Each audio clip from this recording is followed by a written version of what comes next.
Late alarm clock ticked quietly in the morning darkness. I could have bought an electronic silent one, but the analog one didn't bother me. On the contrary, the dull ticking didn't irritate her, helped her sleep, and in the morning it made her listen, dispelled her sleep. Jessica opened her eyes, glanced at the alarm clock. As always, she'd woken up 10 minutes before it rang. Now she would lie there for those 10 minutes, occasionally looking to see how much time was left. No need to get up, she'd wake up anyway. But no, there was no signal. Apparently, the brain only turns on cue. A reflex developed over the years. One day, Jessica set her alarm clock 10 minutes ahead. For 2 days, she woke up on the alarm clock and then again lay down, watching the red second hand jumping, and waited for the call. Some kind of time machine, not an alarm clock. Jessica was the kind of woman that age adds beauty and confidence to. In her 20s, she was just a cute, pretty, a little simple-minded student who was being chased by all her classmates. And now, by the age of 40, she was a beautiful, stylish, pedigreed, intelligent beauty. Her self-confidence attracted men, but no one dared to come close. Too good. She was not a haughty bitch, just behind her as if she was dragging a trail of prosperous family life. In fact, it had been that way until recently. Jessica lay there waiting for the alarm clock to ring. Even anxious thoughts slipped in, but they were not formulated. There was no signal yet. The alarm clock erupted, nasty and inescapable. Jessica turned it off without pity. But the start was given with doubt and suspicion. Jessica suspected her husband, doubted her happy married life. She married almost 15 years ago to a promising, aspiring businessman. At that time, Michael had a car service, and now there is a whole network. She had already graduated from college and taught at the Olympic Reserve School for several years. Promising athletes were brought here from all over the state who had already made a name for themselves at regional and national competitions. Among her students were candidates for Master of Sports, winners of championships and championships. But athletic victories are one thing, but education is another. Jessica taught English, which athletes with their terrible training regimen did not need. So Jessica's main task was to somehow buy lessons, tutoring, but to pull the hope of American sports at least for a 3. One Friday night after work, Jessica and her friend in misfortune, Emily, a math major, decided to relax at a night. Why? Young, unmarried, tired of titled, but completely uninterested students. They have a right. They quickly regretted coming. Too loud, too bright. Tired of dancing and shouting and trying to say something, she shoved herself into a far corner, but there was a rumble of noise, and the ubiquitous twirling spotlights were in her eyes. Emily jumped up in front of the table. "Don't sit there." We finally got out. She couldn't wait to rush back into the thick of the dance floor. Let's go. I've met so many guys." "Cool. Come on, I can't decide who to go with." "Emily, can you do this without me?" "I think I'll go home, I'm tired." "What are you talking about?" "What about home? We'll go somewhere else." "Don't go now." Emily, dancing, walked back into the teeming crowd. Jessica wasn't going to wait for her. Clearly, Emily wasn't raring to go home, and there was no stopping her now. In her short dress and high heels, she was just starting to cut loose. Tonight she was the queen of this club, and no force could make her stop now. Let her have her fun. It wasn't often they got such a break from it. Jessica waited for the music to quiet down so she could make her way to the exit through the dancing crowd. "Hi." A tall young man stood in front of the table. "Can I sit down? Emily has set the pace so fast and I can't take much more." "Yeah, sit down. I'm just leaving anyway. Can I come with you?" "I want some quiet and fresh air. Let's take a little walk." "Can I walk with you?" That's how Jessica met Michael, her future husband.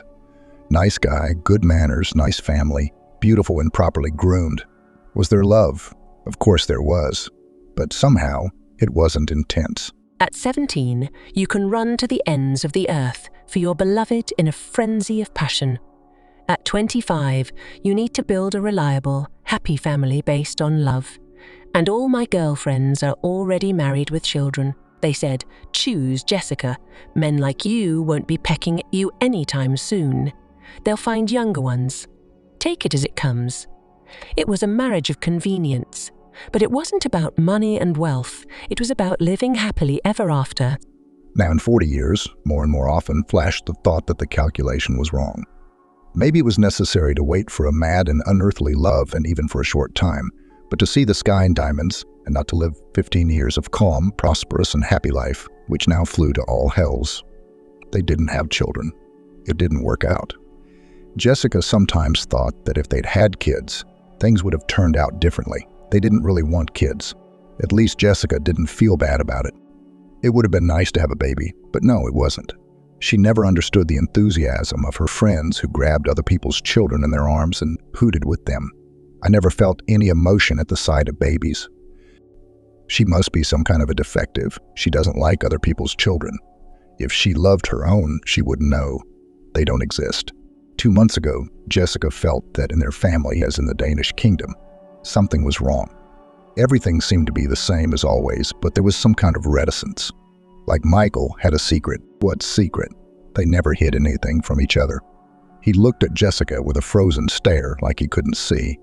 Sometimes he seemed to want to say something, but it was as if he hadn't decided if he should. He always worked hard, and if he was late, it never occurred to Jessica to get jealous and throw tantrums. Now she was watching the clock, calculating what time he should be home. If he wasn't home on time, she'd start to worry, to suspect. Of what? Well, what could one suspect a husband of? Cheating, I guess. Although it seemed to Jessica that a cheating husband should behave differently.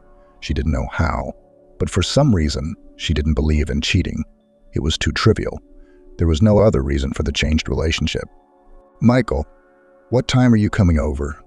I don't know, it's a lot of work. You're hardly ever home, you don't tell me anything. It's like I'm not in your life. Jess, are you jealous of me? It's a little late for that, I understand, about 15 years ago. But why now? I thought you know what to do when you're imagining things. Okay, I'm off, Smoochie. He poked Jessica on the cheek, grabbed his keys, and left. That's how we talked. Maybe it was nothing.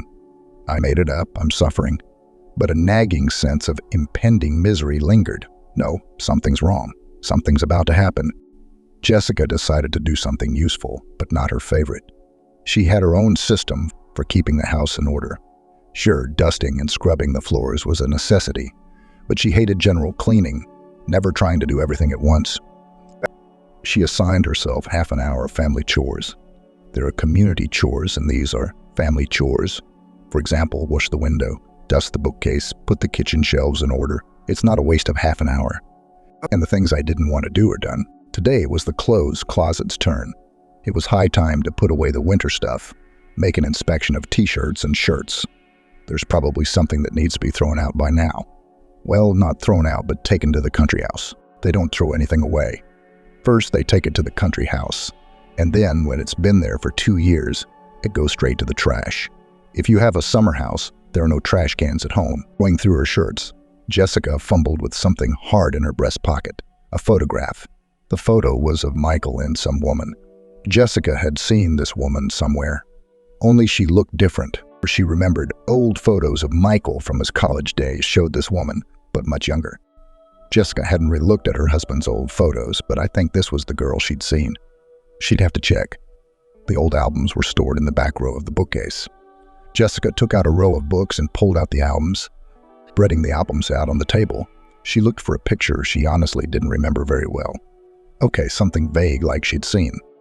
Jessica didn't even really understand why she was doing this.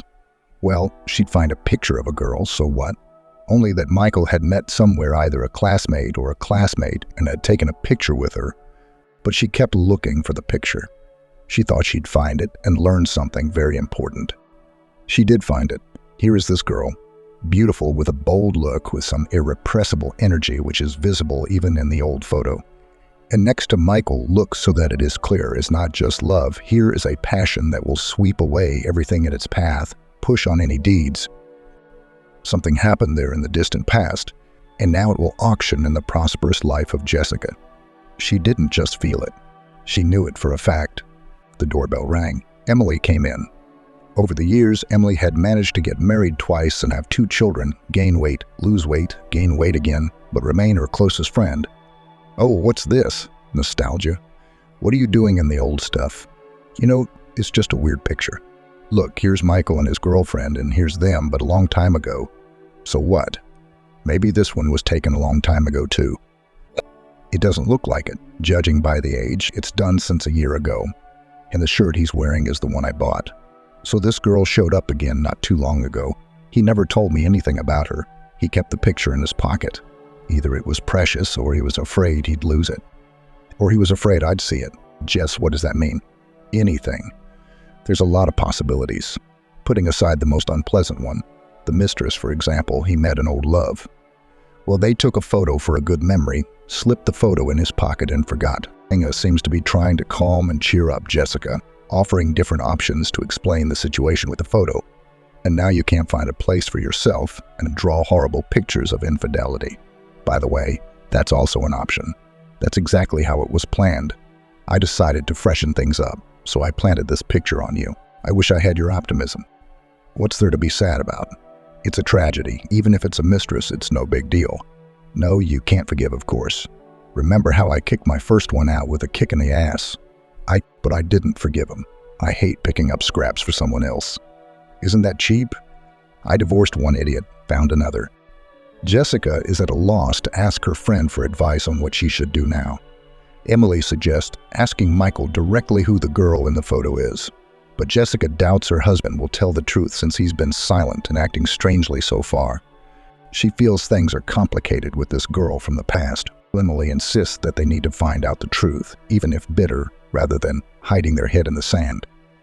This leads Jessica to the idea of following her husband, although she realizes that it is ugly and dishonest. But if it's impossible to live any other way, then decency will have to be compromised.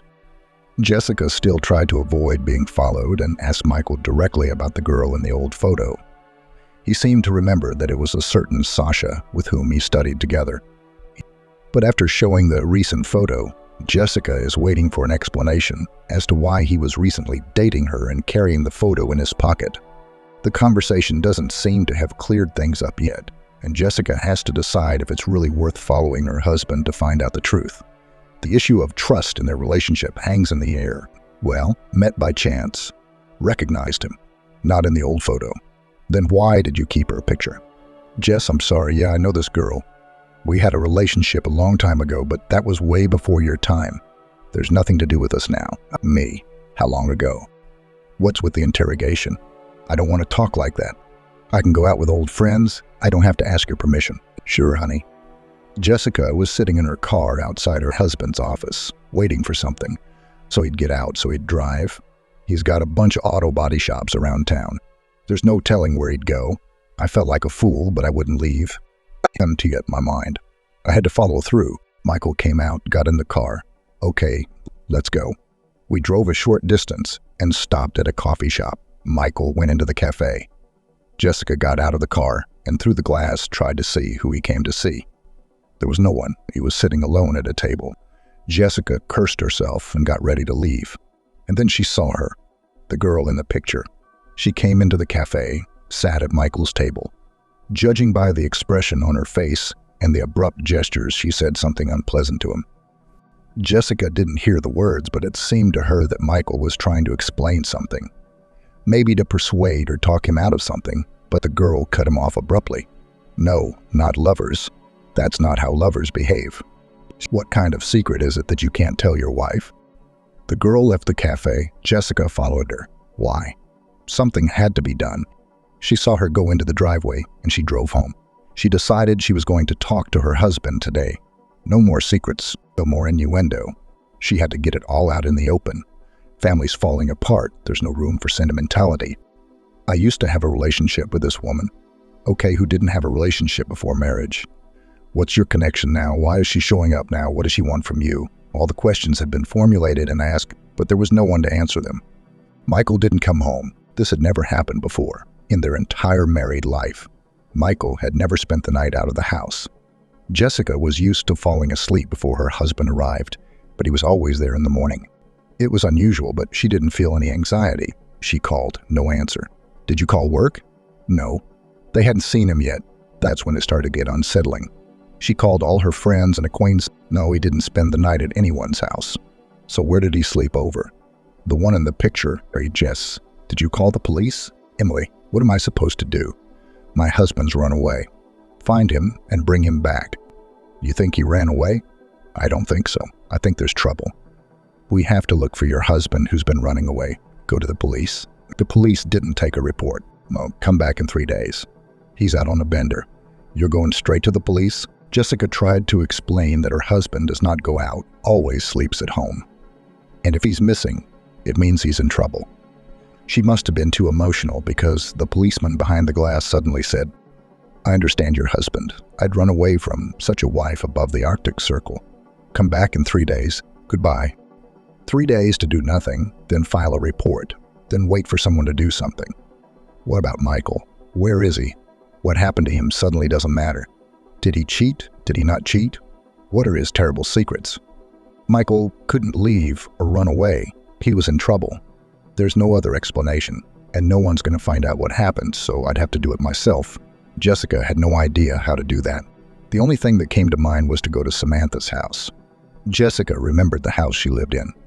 Jessica didn't think Michael could be there, but Samantha would explain what their secrets were. Maybe there was at least a clue as to where he was. There was a girl sitting on a bench in the driveway, rocking a baby in a stroller. Hello. Do you know this woman? Jessica showed me a picture of Samantha.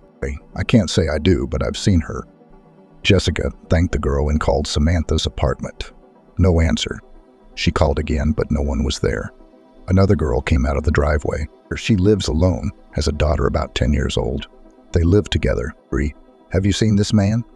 Jessica showed a picture of Michael. I don't think so. There was a man who came to see her, but not this one. He came by today looking for her too. I live on the first floor. I can see the entrance from the kitchen. So I saw her yesterday. She went out with her daughter and I don't think she came back. Jessica went home, didn't find out anything, no idea what to do next. She dialed Michael again. No answer. There's another girl, 10 years old. If she was 15, I'd think she was Michael's daughter. Then it would make sense what Michael and his ex-lover have in common. But it doesn't make any sense at all. They can't have a 10-year-old daughter in common. There was hope that Michael had come home. But no, he hadn't. Jessica wandered around the empty apartment, then begged for him to come back, then cursed him for doing this to her. That night, her neighbor at the cottage called. Hey, Jess, did you have someone staying at the cottage? No. What's wrong, Aunt Maggie? I saw your lights on. I saw them. Michael came by, but he left almost immediately. Are you sure there's someone in the house? I figured if Michael brought it over, it must be someone he knows. Maybe we should go look. Aunt Maggie, please go and call me back right away. Thank God he's alive. Who did he bring in there? Samantha, I guess. But where the hell did he go? He never came home. And why would Samantha hide out at their summer house?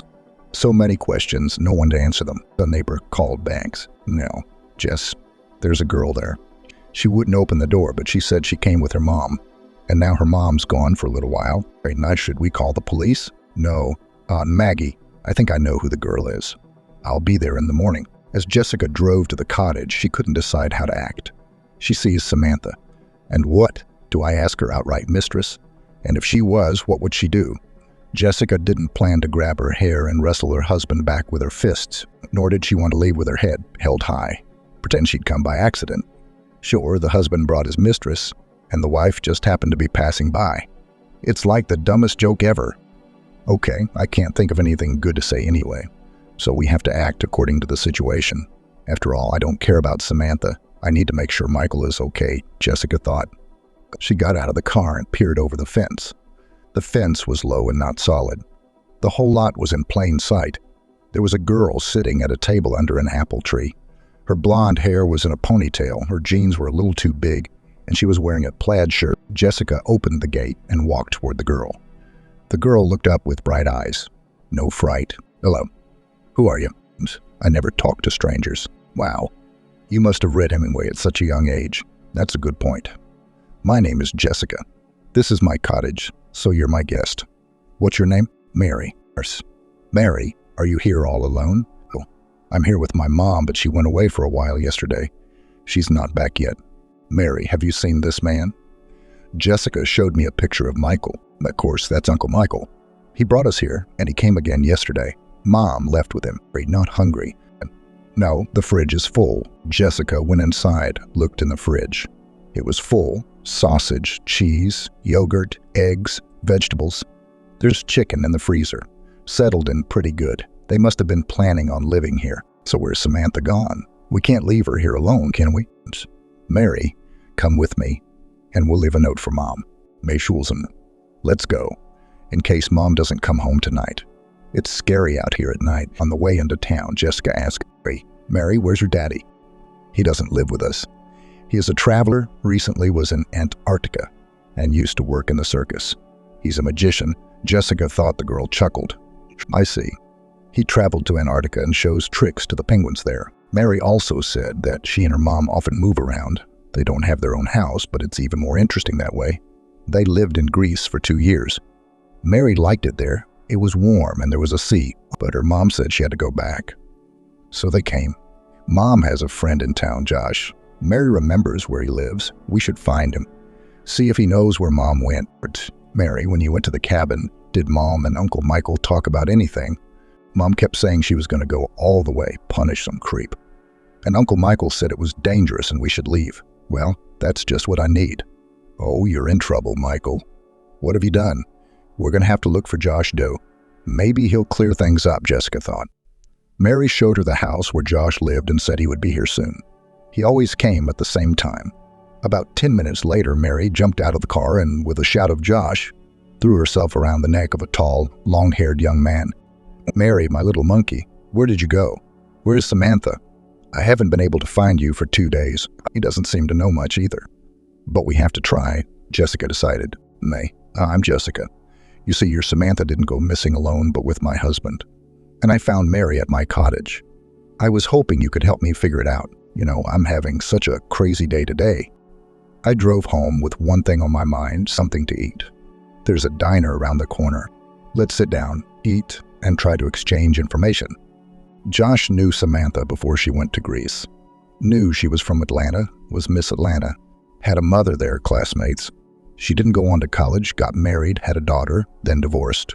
But it was her ex-husband she had a very complicated relationship with. Josh didn't know exactly, but it seemed to him that her ex-husband had hurt Samantha in some way. She hadn't said much about him, nothing specific, but there was a clear hatred mixed with squeamishness. I'd crushed the filthy insect, but I'm disgusted.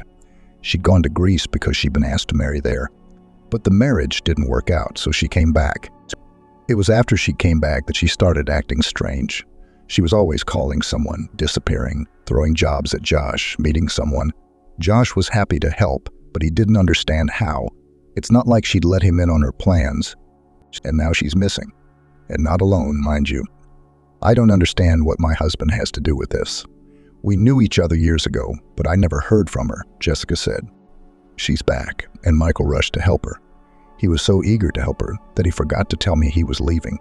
Is she such a femme fatale that men lose their heads and don't remember themselves? You'd lay down your head if she asked you to? No, Jessica, you're thinking in the wrong direction. There's no reason to be jealous. First of all, she has a policy of no relationships with exes. Never go back in the same river. Secondly, I think she loved her Greek. I don't know what happened between them, but she didn't come back the same. If she found your husband after all these years, she must need him for something. She can't do it without him. I wish I knew what she was up to. Wait, couldn't she have gone back to Austin to see her mom? Or even if she did, she wouldn't have left Mary. She wouldn't even think about her mom. Okay, we can't think of anything now. I'm going to go home, see if I can find out where she lived, who her husband was. Yeah, I'm a lousy friend. It never occurred to me to ask. Well, can you find out? Me. Yeah, I can. Jessica picked up Mary and went home. Interacting with a stranger's child turned out to be quite pleasant. The girl was well-mannered, sociable, well-read, had her own opinion, but all expressed it, sometimes very original. Jessie. For some reason, she immediately began to call Jessica. So, without any aunt, do you have children? No. That's what I'm thinking. You have kids, they grow up. You'll find out you shouldn't have had them. You don't know what you're going to have. That's a very radical decision for a 10-year-old girl. A whole philosophy based on some thoughts, on something seen and heard. It sounds strange coming from the mouth of a child, Jessica thought. But otherwise, Mary was a normal and pleasantly not at all capricious child. In the morning, Josh called. No, Jessica, I found out something. I gotta go to Austin. I'm leaving tonight. I'll be there tomorrow. I'll ask around, and then I'll be back. Will you keep an eye on Mary? Sure. What'd you find out? I'm guessing. I'll tell you when I get back. Josh arrived in Austin, and the first thing he did was visit Samantha's mother. Old shabby house with an entryway that looked more like a public restroom. The doors are peeling, the door lock falling out of the door. It's unclear how the door even closes. The bell hanging from the wires certainly doesn't work. It's impossible to imagine Samantha living here. Could anyone really live here at all? Josh knocked on the door, not expecting an answer. Suddenly, the door opened. A woman stood in the doorway. Her age wasn't even roughly determinable. The apartment smelled so bad it made me want to run away. You can't breathe that air. Asking about Samantha here was pointless, but Josh did ask. Samantha's a bitch. I don't think I've ever seen her before.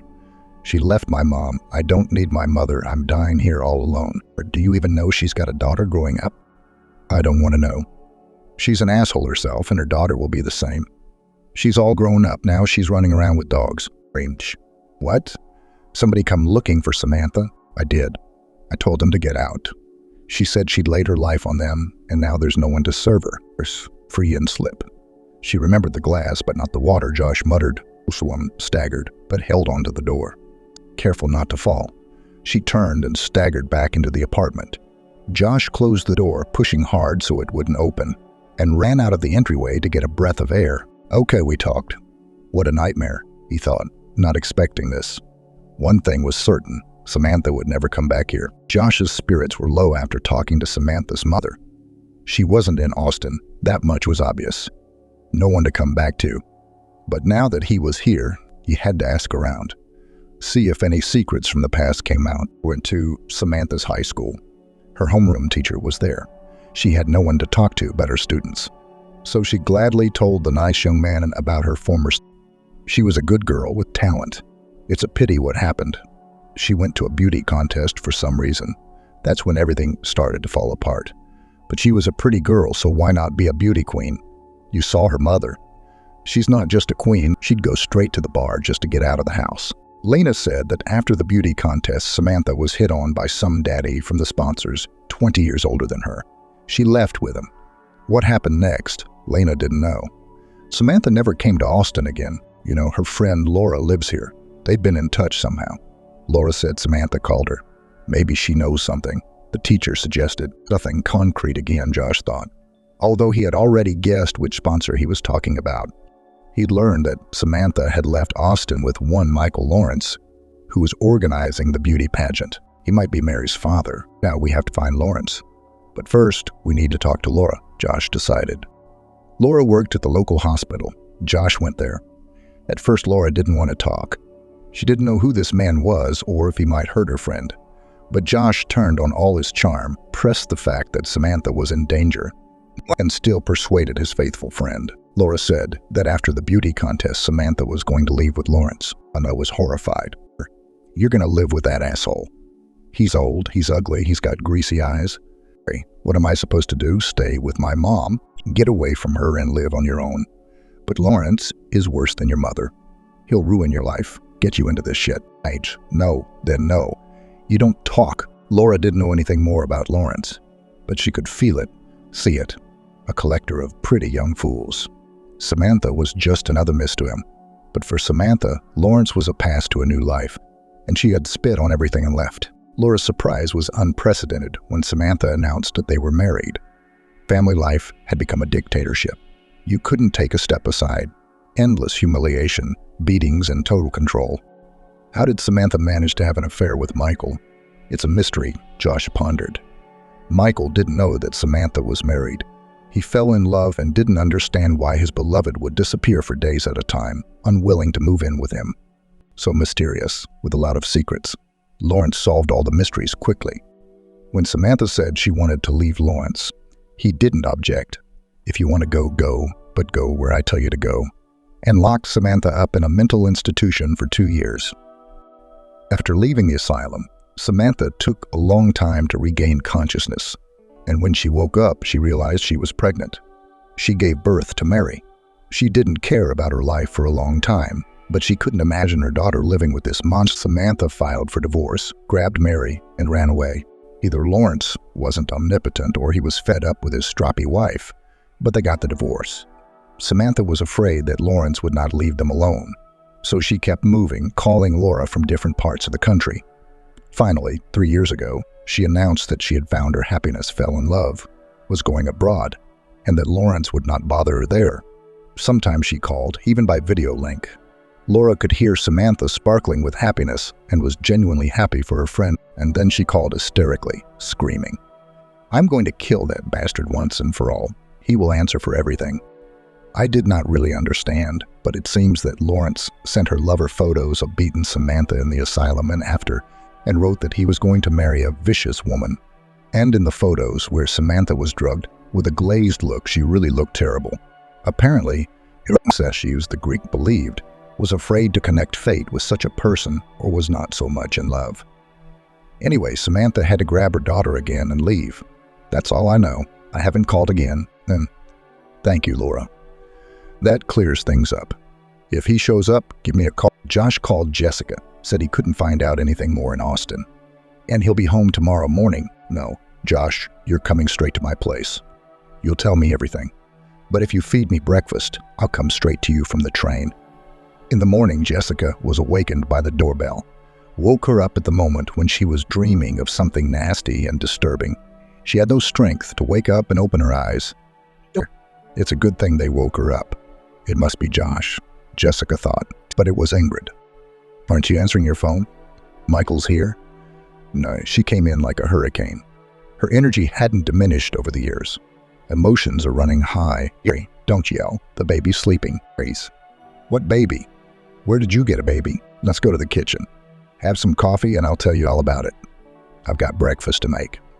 Josh will be here in a minute. He eats so much, I'm afraid I can't feed him. Jessica could hardly contain her laughter. Ingrid's amazed face was so funny. I'm sorry, and I'll just get you a coffee. I didn't have time to go to the store. A man needs to be fed. No offense, girlfriend. Jessica couldn't take it anymore and laughed.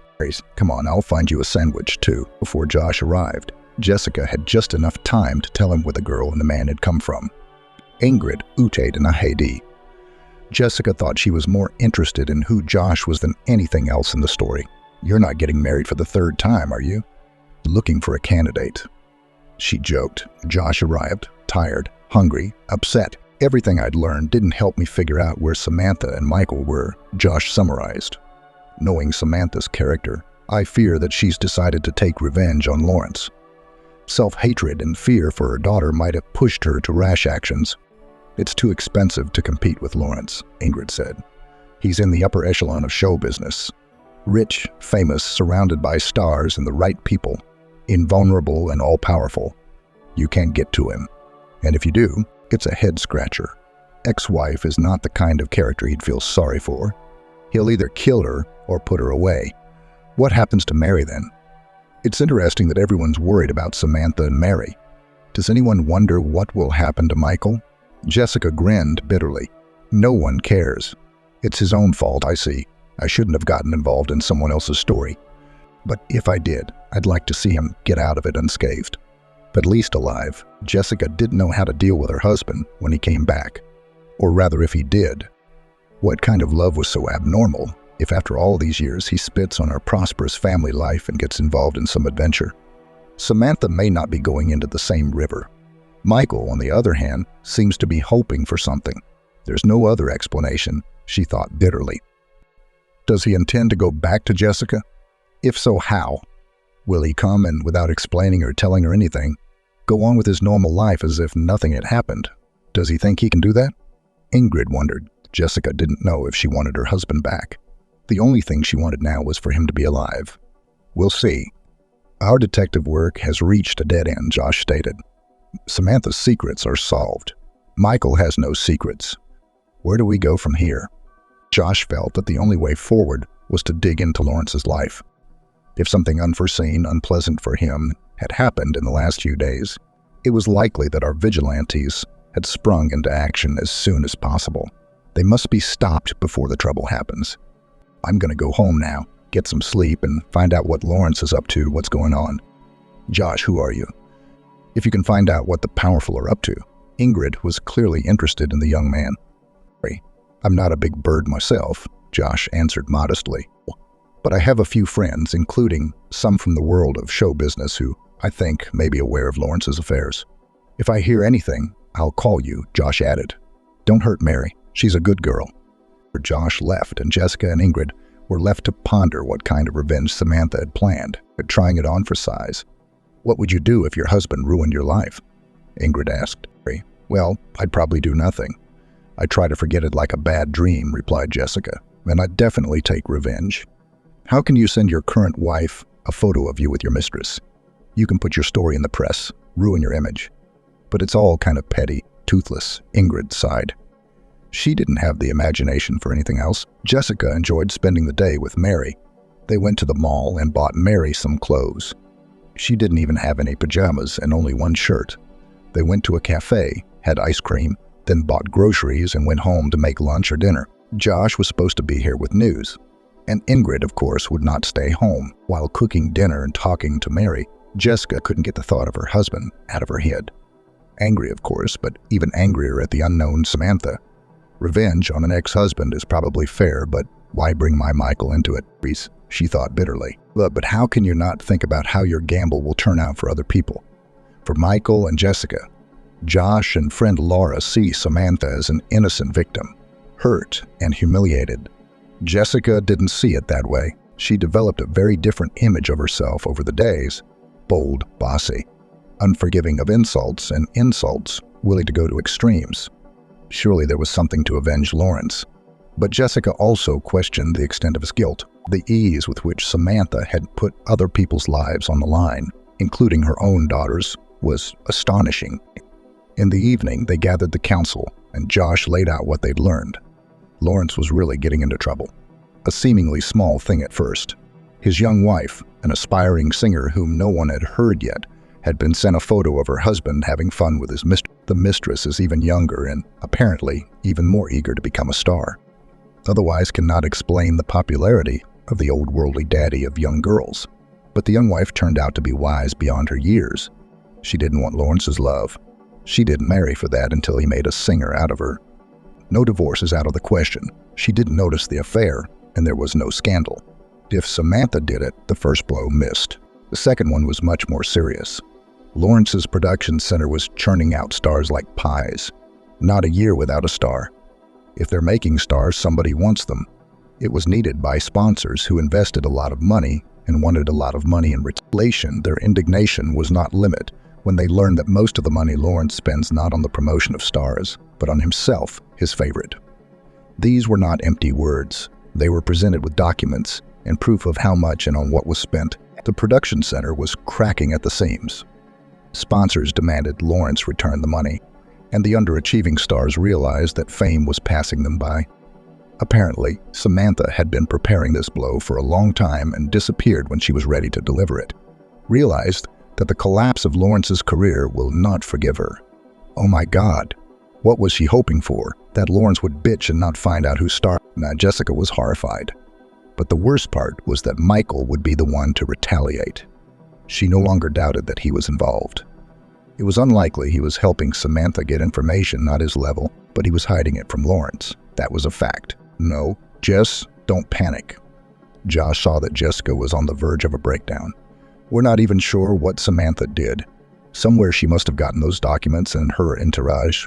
I haven't found any people working at the Lawrence Center, although I don't know much about her at all, Josh added. Ingrid entered the room with a cup of coffee. Jess, do you have anything stronger? Coffee's a little hard to get through in here. She must have realized that Lawrence was going to retaliate now. Did she really think she'd spend the rest of her life in hiding? I don't see what she stands to gain by raising Lawrence to the ground now. On the contrary, he is now her personal enemy, Ingrid wondered. Was revenge so much in her eyes that she did not think of Mary? I don't understand why she didn't think of her daughter either. Josh seemed to doubt Samantha's infallibility. Let's have a drink. Jessica put the cognac on the table. Explain to me what to do. My husband is missing, by the way. It's been 3 days, but there's no point in going to the police. As it turned out, he's not missing, but ran away with some inadequate girl involved in some strange affairs. So what do I do? Everyone sat silent, drinking, thinking. Ingrid thought it was necessary to wait for Michael's return. He'll be back someday. He'll explain everything. Josh wanted to find Samantha's informants to see where she got her information, how much truth there was out there. Lawrence will lie low now, but he'll surface later, sooner rather than later. Good things like this don't sink. We need to understand the extent of the damage and assess how angry he is. What kind of retaliation might be necessary? Jessica had her own plan: to meet with Lawrence and get his opinion of Samantha, his assessment of all the events. She suspected that Lawrence had a completely different perspective on what had happened. Jessica summarized. It was agreed. Ingrid would stay home and look after Mary. What if Michael showed up? Josh finds out how badly Lawrence was hurt and what the threat to Samantha is. Jessica makes direct contact with Lawrence and tries to find out what he thinks about Samantha and recent events. Truthfully, how to get close to the producer, she didn't know. He's not likely to open up about his personal life to the first woman he meets. No, why don't you pretend to be a journalist? Josh suggested it. That would be the worst. He's as scared as hell of journalists these days, Ingrid objected. Maybe you're Samantha's lawyer and you want to settle before the trial. Josh came up with an idea. First of all, no one was suing. Second, having a lawyer is practically an admission of guilt, and we're not sure that it was Samantha who attacked Lawrence, Jessica countered. He's got plenty of well-wishers without her. Maybe he's not even thinking about her and we'll hand him the guilty party on a silver platter. Then he'll be all over her, Ingrid concluded. Unable to think of anything, Jessica drove to the Lawrence Center. The main thing is to see him, and the rest will follow, she decided. As expected, she couldn't get past the guards. Not surprisingly, in light of recent events, Miss Lawrence doesn't see anyone. No new projects, no appointments either. So barricaded. It's impossible to get through. Okay, let's go the other way, Jessica thought. She knew what Lawrence looked like. The media personality scandal was all over the TV channels. Is he going to come out of the center someday? Clearly, they won't let him near me.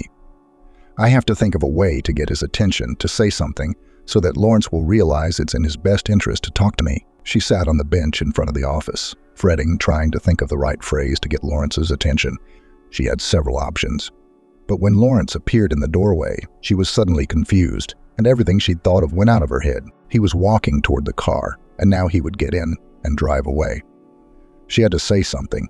Jessica rushed to the car and shouted, "Lawrence, tell me about Samantha. She's going to ruin my husband." The guards rushed toward her, but Lawrence suddenly stopped them. He looked at Jessica carefully and waved his hand, beckoning her over. When she approached, he asked, Do you know Samantha?" "No, I've never seen her." "What does this have to do with my husband?" "He left with her. Why don't you get in the car and we'll talk?" "Don't worry, I don't eat beautiful women for lunch." Jessica knew her value and had long ago realized how it worked on men. But now a chill ran down her spine. She felt scared and a little creepy. She was scared, but she couldn't back down, so she got into the car. Take it easy. After all, I'm not the one who came to see you. You're the one who wants something from me," Lawrence said. "I want to know about Samantha. I know her version of events from her friend's words, but I don't believe it too much. I want to understand what my husband's gotten himself into. Now, I want to hear your side of the story." "What's your husband's name?" "Michael."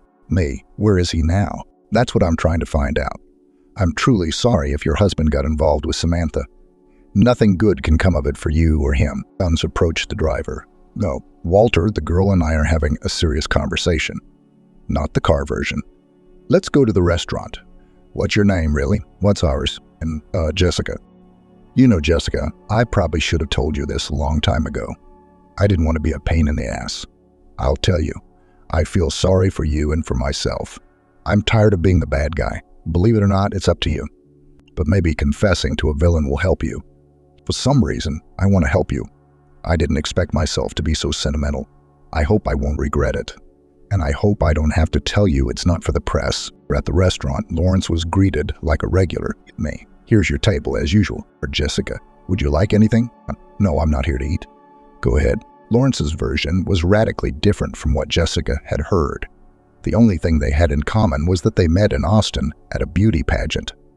Samantha immediately figured out on whom the title of queen depends and did everything to get this title. She was not embarrassed by the age of the prince and his frankly shabby appearance. She wanted to escape from the family, and Lawrence was the springboard. He himself didn't realize how she'd spun him. He'd seen so many in his bed that another one seemed like a passable option. But that wasn't the case. Samantha had a beastly grip. The producer couldn't break free. After all, you have to get married, and the image of a married man will play into the hands. The girl is beautiful, not stupid. Let it be her. If I had known how it would end, I would have married a fool, Lawrence grinned bitterly. He began cheating on Samantha almost immediately. Lawrence knew about it, but asked him not to make it public. He knew perfectly well that married to a young girl, it was foolish to demand fidelity. He does not need fidelity. He needs a beautiful picture of a happy family life of a famous producer. Am I asking too much for the money I'm giving you? You could have portrayed a happy wife, he resented. Samantha, a little imitation, and then went off the rails. Michael was the first call. Before him there were many young and different, but it was all entertainment. But Michael was serious. She even talked about divorce. Lawrence didn't object. He was sick of it. He just asked her to wait a little longer. He was finishing up a project. Didn't want to give the press a reason to gossip. I thought it was settled. But apparently there was someone else besides Michael. Lawrence noticed that Samantha began to behave inadequately. She sleeps all day, then cries, then pounces on him with fists. Strange behavior was increasingly conspicuous. What is most unpleasant? Not only Lawrence, whose worst fears had come true. Samantha was taking drugs. Lawrence panicked, couldn't let the news get out. He treated her in secret, so God forbid anyone found out.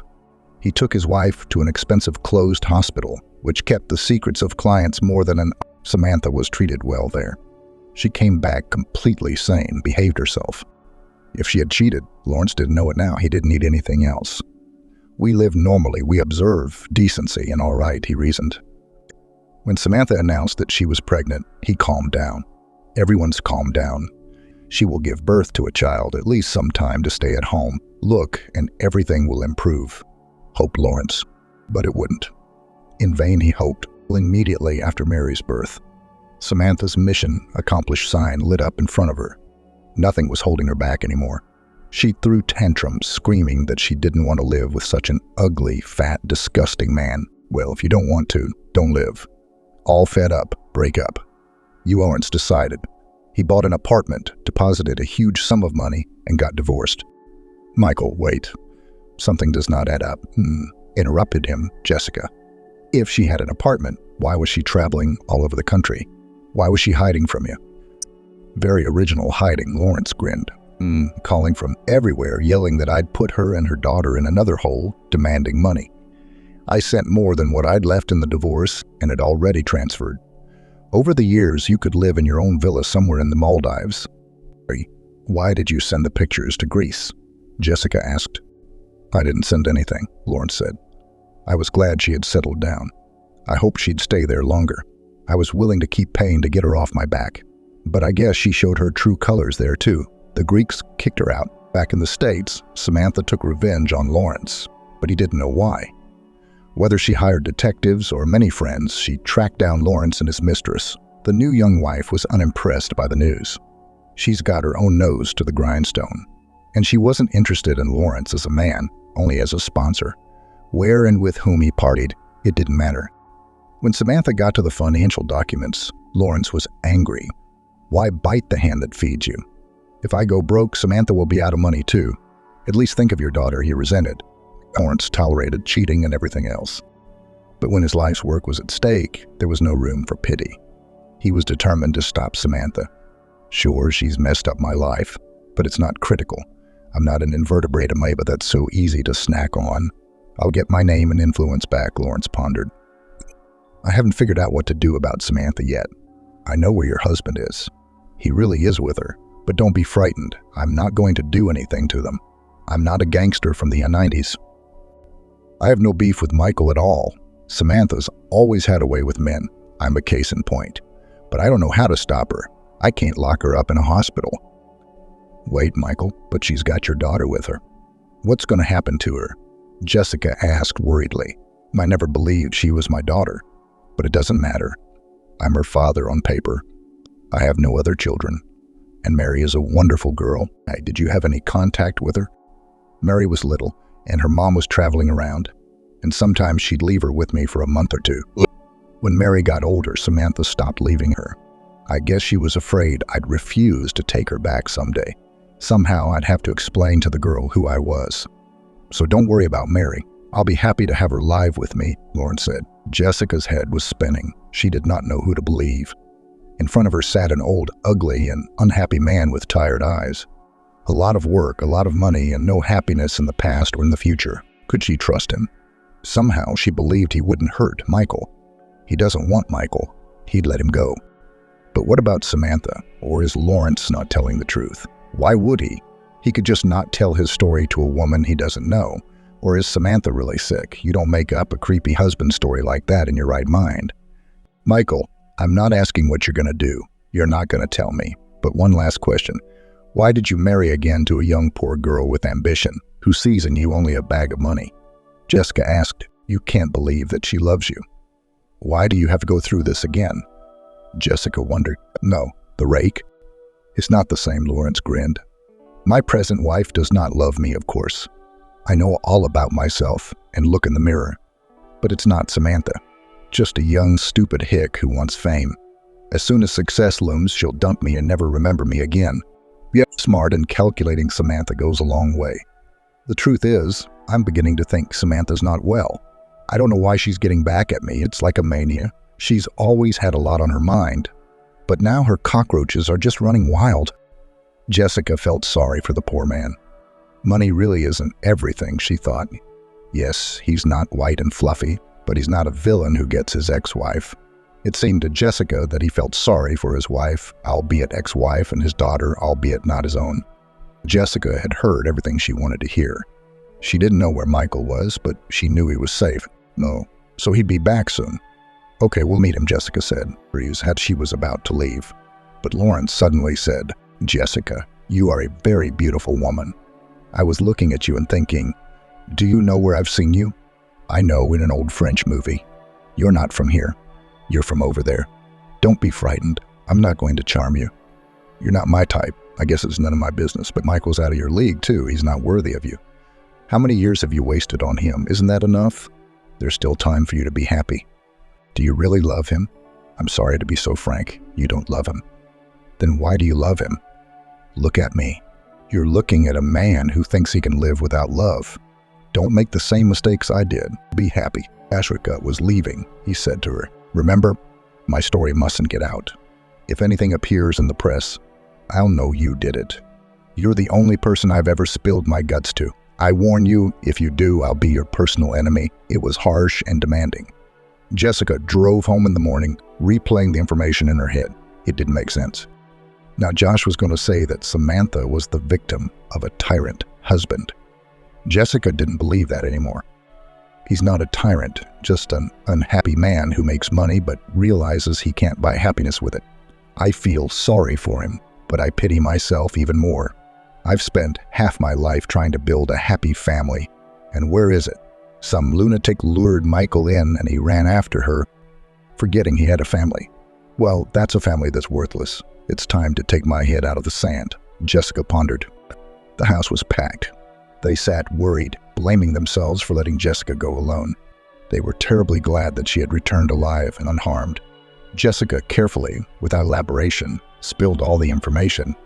As expected, Josh didn't believe it. Jess, you're a smart woman. How could he woo you so quickly? Josh, what do you know besides what Samantha said about herself? Her friend Lena, who believes Samantha is the victim of a tyrant husband, hasn't seen her either. You can say anything on the phone. How do you check? I'm not saying that everything Lawrence said is true, but the image of your infallible Samantha has gotten a little fuzzy, Jessica said. Ingrid, sensing the growing disagreement, quickly intervened. Nice, break. What are you arguing about?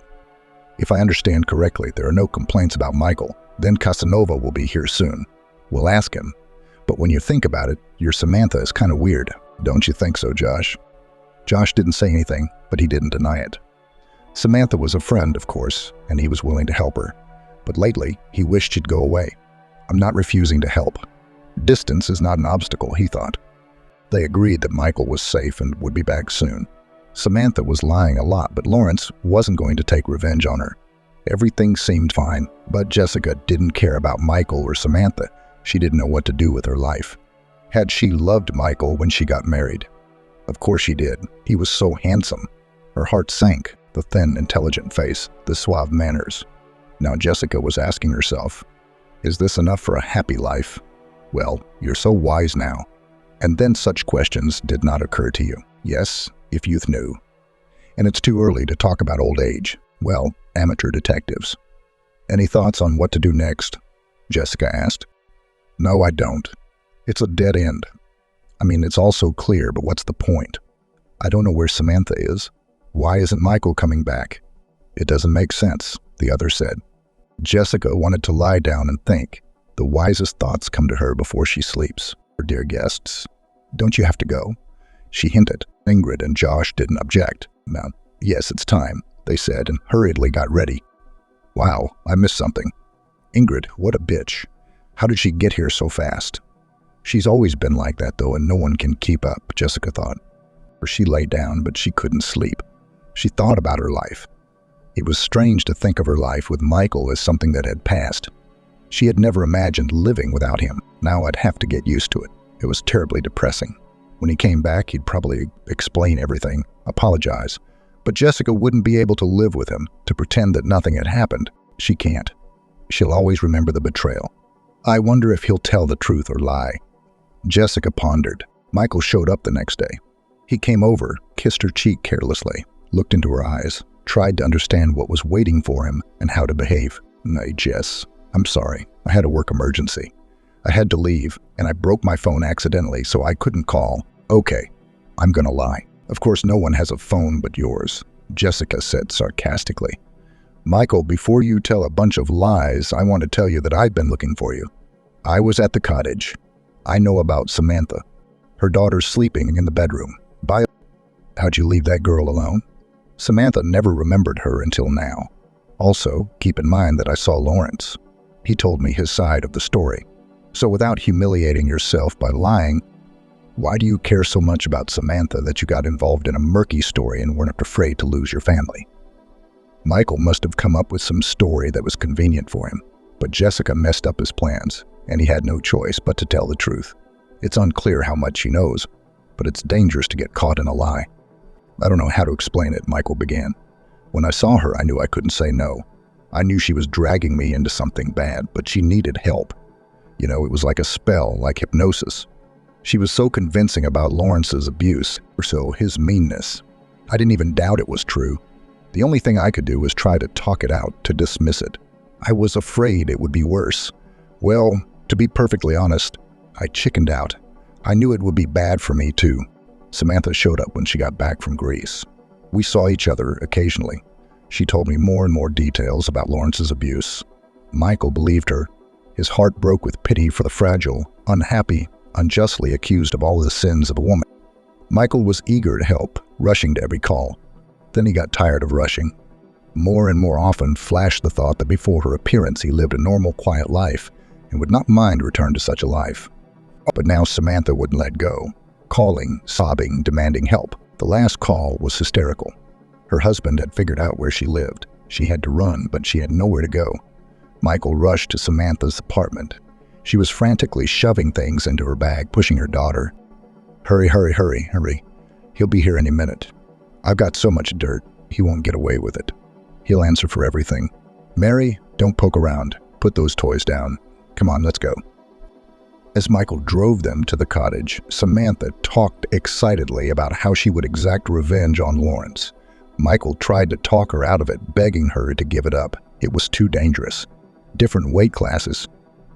If you piss Lawrence off, he'd retaliate in a way that would be devastating. Samantha couldn't hear, screaming that no one understood how much she'd suffered at the hands of this man.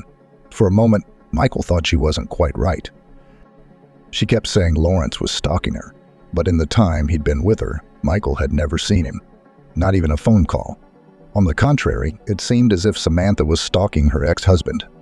Some kind of obsessive stalking. It's unclear who's after whom, Michael continued. Tired of Samantha's inadequacy, he tried to convince her to leave. He promised to find a safe place. Now, if there's no money to move, I will. That's the kind of money he offered. Jessica laughed. The laugh was hearty and a little hysterical. The money she'd scraped out of Lawrence was enough for 3 lifetimes. You'll never make that much. Jess, please stop humiliating me. I know I was a fool to fall for it. I don't know what it was. It was an obsession. Yeah, it was an obsession. Hypnosis. The evil eye. Isn't that a little too mystical? What kind of hypnosis did you forget about me under? Do you have any idea what I went through when you disappeared? I was sure you were in trouble. I was ready to tear up those policemen who sneered at me. They said your husband was out and would come back. I didn't think you'd just run off with your mistress. Why did you come back? Did not like living with a crazy woman? Jessica continued. Jess, I'm sorry. No, I'm not. Keep talking. Why didn't you leave her at the cottage? You knew by then she was safe. Let her live. You could have come home and told me everything.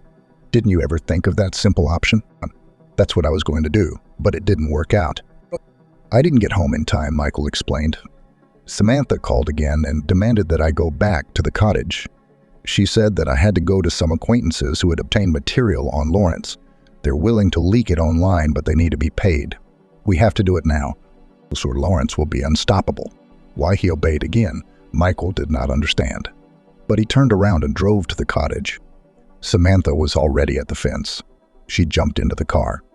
Let's go, she commanded. Michael was still trying to appeal to her maternal sensibilities. Who's the girl going to stay with? Michael didn't listen. They drove for a long time.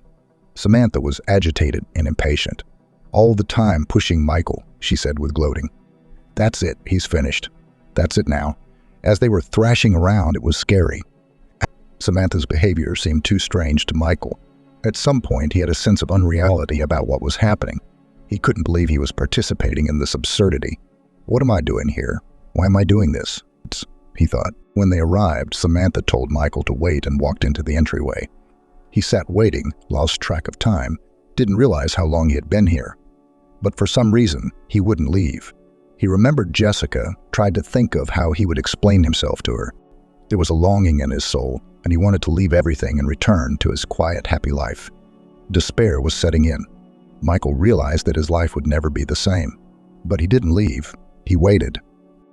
He woke up when he realized that he had been sitting for hours. He called Samantha, but she didn't answer. So Michael got out of the car, stood, walked over, and went into the driveway. Where to find Samantha, he had no idea. He decided to knock on all the doors one by one. A grandmother who looked like a fairy flower with pink hair slowly descended the stairs. She was followed by a small dog that looked just like her, only not pink. Michael still dared to ask her if she had seen the girl in the light-colored jacket and where she might have gone. Young man, even if I seem strange to you, you could have said hello. I haven't seen your girlfriend, but there is one apartment on the 5th floor where many people go in but few come out. Look for her there, she replied. Who the hell is she, a witch? Michael thought as he walked up to the 5th floor. He didn't even have to think about which door was which. One was half open. Entering, he found himself in a narrow hallway with flickering lights and peeling wallpaper.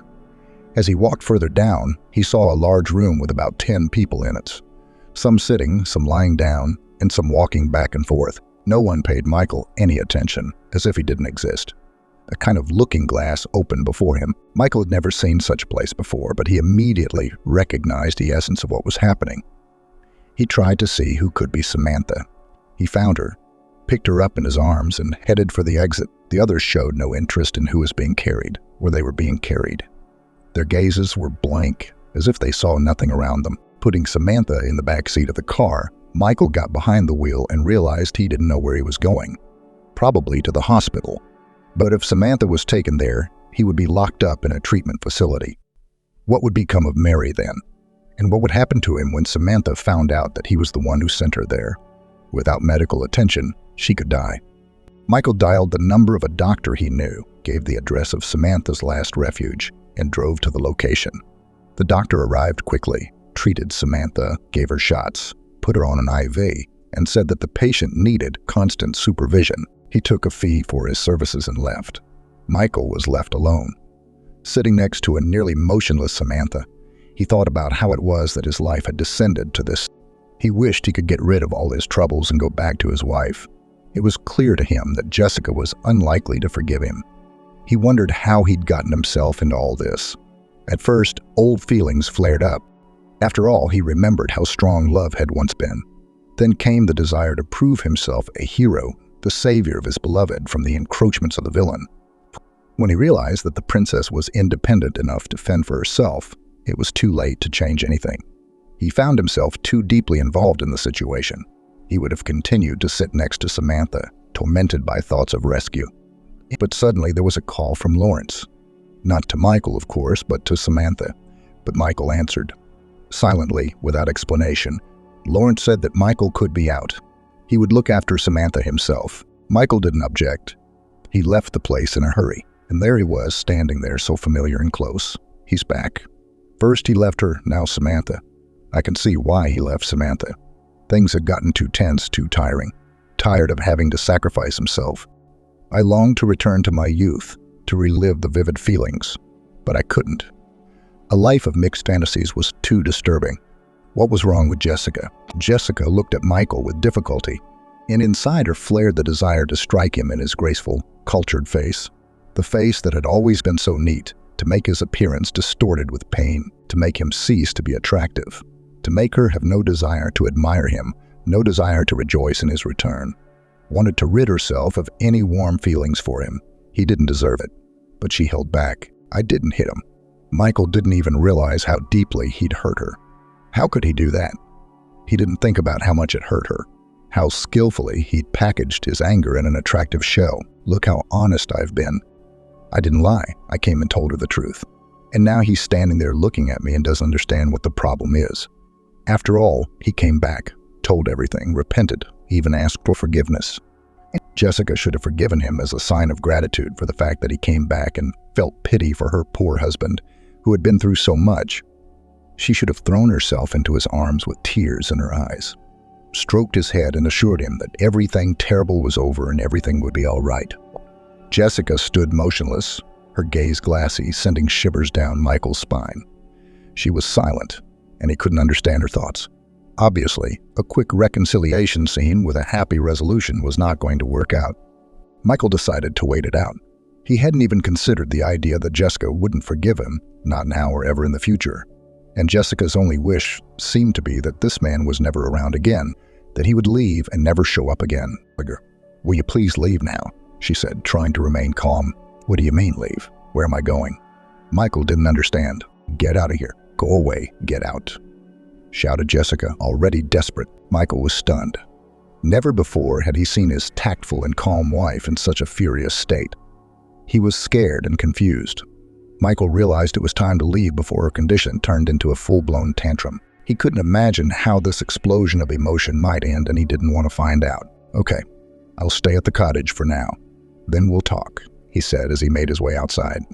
When the door closed behind Michael, Jessica couldn't hold back any longer and burst into tears. Mary, peering into the room fearfully, cautiously walked over and hugged her. "Jessica, do you want me to get you some tea? You cry for a while and I'll put the kettle on," she offered affectionately. Something clenched in Jessica's heart. Perhaps for the first time she realized that she wished she had a child, someone to help her cope with the pain and give her the strength to go on living. But right now, she felt alone. Jessica tried to do something to take her mind off the pain, but the tears wouldn't stop flowing. It was like she was trying to cry out all the loneliness and pain of the last few days. Mary, without imposing, came in from time to see if everything was all right, realizing that Olga needed space. In the evening, Emily's friend came in and, seeing Jessica's condition, picked her up in a friendly manner and took her into the kitchen. While Jessica sat there, Emily quickly set the table, poured a shot of cognac and asked her friend to drink, trying to support her in some way and help her overcome her grief. "Okay, well, now eat and tell me about it," Emily suggested. Barely holding back tears, Jessica began the story of her husband's return. "Emily, tell me, do men think differently? He told me everything. Look, I still don't understand what happened, and I can see he's not faking it. He really doesn't understand. Can I live with him? Look, friend, divorce is not a disaster," Emily reassured her. "I'm speaking as someone who's been through it. Don't rush to make a decision on emotion. When we were young, we were all categorical, but now sometimes compromise seems to be the best solution. Everything needs to be well thought out and stop crying," Emily said very warmly. "In my case, compromise is not an option," Jessica countered. After all, I don't love Michael. Or maybe I never have. Do you think it's because of him that I'm crying? No, I'm crying for me. I feel sorry for myself. How ridiculous my life has been. No love, no children. Now no husband. Jessica drowned in her self-pity, tears flowing. Friends exist to support you, to tell you that you are a good girl, to wipe away your tears and add a little cognac.